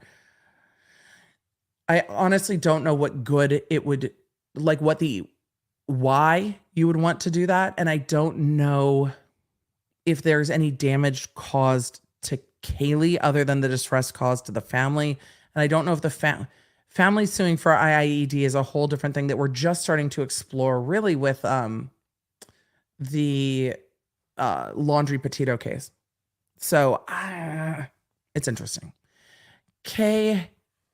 Is it K-Hate or KH8? I'm just at the start of the video, and something really important for parents to know. Your teenager is programmed to rebel, distance from their bio circle, but will trust and open up to other adults, making them prime targets for predators. This is a suggestion about where the information might have gone earlier. They didn't use DNA to get the warrants. They used, to get some of the warrants, they used the information that they narrowed down, and they put it in the probable cause declaration. So, Lowly, it was in the probable cause declaration. But the probable cause declaration used the familial DNA from the trash, to the best of my memory. But to narrow in on Kohberger, how did they get to the fact that they're taking trash out of the dad's trash can if they didn't use that to narrow down? Just took a DNA test. Turns out I'm 100% being watched by the government. I just took a DNA test. Turns out. Yes, you are. The FBI is going to have to redo the work they should have saved to begin with. I don't know. I mean, I feel like they could have screenshotted what they were doing, right? I don't know. Oh my God, people were calling the judge about Court TV's post yesterday. What was Court TV's post yesterday? Look, the amount of catch up I've been playing, I have not followed up. I just subscribed 3 days ago and you're funny as crap. Thank you. I love you and proud to be a Law Nerd. Welcome. It doesn't matter when you find us. Once you're here, you're family. You're here. It's kind of like the Olive Garden. We've got you. Unrelated, but will you cover the Robinson versus Michael Jackson trial? Apparently, appeals court said it's possible to sue even if the defendant was deceased. I haven't looked at the Robinson Michael Jackson trial. I will take a look. I have not looked yet, so I will look. Let's see. Brandy. I'm a big fan of CB. IMO, after watching the Johnny Depp and Gwyneth Paltrow cases with you, I feel like we should ask more questions. Sorry if this upsets people, but this is ruining her life, reputation, career. So shouldn't we have more facts? I think it's always fair to ask. Oh, Colleen Ballinger. It took me a minute to figure out who CB was. I think it's always fair to ask. I think it's always fair to ask questions. But I also think there's a whole, I think the text messages that have been discussed are what they are. So that's where I'm at in it. The text messages are what they are. So I think there's room for conversation around what the text messages are and are not. And we haven't seen anything presented by Colleen Ballinger that refutes that those texts were sent. Those texts were sent. And that's really or at least that's what I've seen as the focus of the conversation was around texting. So yes, can questions be asked? Absolutely. But do those text messages seem to be authentic? They do. So those text messages, I haven't seen anything that indicates that those text messages weren't group text messages. So there's that. I don't know what other questions to ask there. Though I'm open. I mean, I'm always open to asking questions. Hope you're having a great day. Will you cover I have no idea what the trial is. Her family defense is blaming the hospital. I don't know what case that is. I don't know what case that is. So I don't know. I don't know. So chat, with all of that, question, is the court able to fire the cameraman? The court can admonish the media outlet and say, if this doesn't stop, you're out. But the court doesn't hire the camera people. So it would be up to the media outlet to advise. So that's that. Let's see. What else? I see that the Scott Peterson verdict came in. I had not been following along with that case very closely. So I'm sure that lawyer, and others will be breaking it down later today. I know that verdict had been waiting for a few days. So the longer it takes, the more likely it's not a guilty. So I'm not surprised by that. Let's see. EB got you like breadsticks. I do. Question, can the court order a psych evaluation on the TikToker? In a civil case, I would have to look why the court would order that in a civil case, unless it was brought up by one of the parties. I would have to look. I don't know. I don't know if the court can force that on a party. Really. I would have to look. It's been a look. I'm very well familiar with evals in criminal cases, custody cases, family law cases, but in a defamation case, if it's not part of their defense, I don't know. I mean, maybe if it becomes part of maybe if her defense is, hey, I believe all of this, then maybe that is what happens down the line. I mean, if this case doesn't get yeeted, which it might. Well, not the defamation part. So as we're thinking through it, this is why I like to think on things. As we're thinking through it, this is a different situation, Levacy. So I want to address this too. The defendant is going to argue in the defamation case, defendant TikToker, I believe all of this. So it would be reasonable that plaintiff could say, well, then we want to do an evaluation to see why you believe all of this. They might not ask. They might ask. In the defamation case with Amber Heard, the reason her mental health came into question is because she had put that at issue with regard to PTSD from the relationship. And that is why the court ordered Dr. Curry to be appointed. They did in the Paltrow case, the court didn't order it like sua sponte.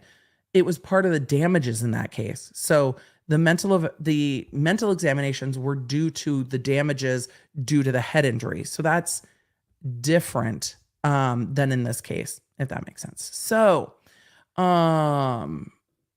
with all of that, it is time for me to say goodbye. It's been over 3 hours. Law Nerds, it's time for me to go rest my voice and record quick bits. I will be keeping you in the loop on next week. I will be on vacation some. So members, we will have some stuff. There will be a podcast for you. But if you are not part of Law Nerd Alerts, that's where you need to be. Where is my banner for it? This is where I can keep you up to date. The fastest, the easiest. It is our free email list. If you sign up there, you will know everything. You will know everything that I am doing next week, and I can keep you in the loop during the 4th of July week. It seems that our storm has passed. I'm going to go get some food, and I will see all of you later. Law Nerds, thank you for being amazing. Thank you for being the best community on the internet. I will see all of you soon. Have a good weekend. Bye. You can find all the Law Nerd goodies at lawnerdshop.com. Connect with me on social media at the Emily D. Baker. And don't forget to check out my podcasts, The Emily Show, and the new podcast, Quick Bits, summarizing everything I talk about on my Tuesday and Thursday live streams. You know, when you only have time for just the quick bits.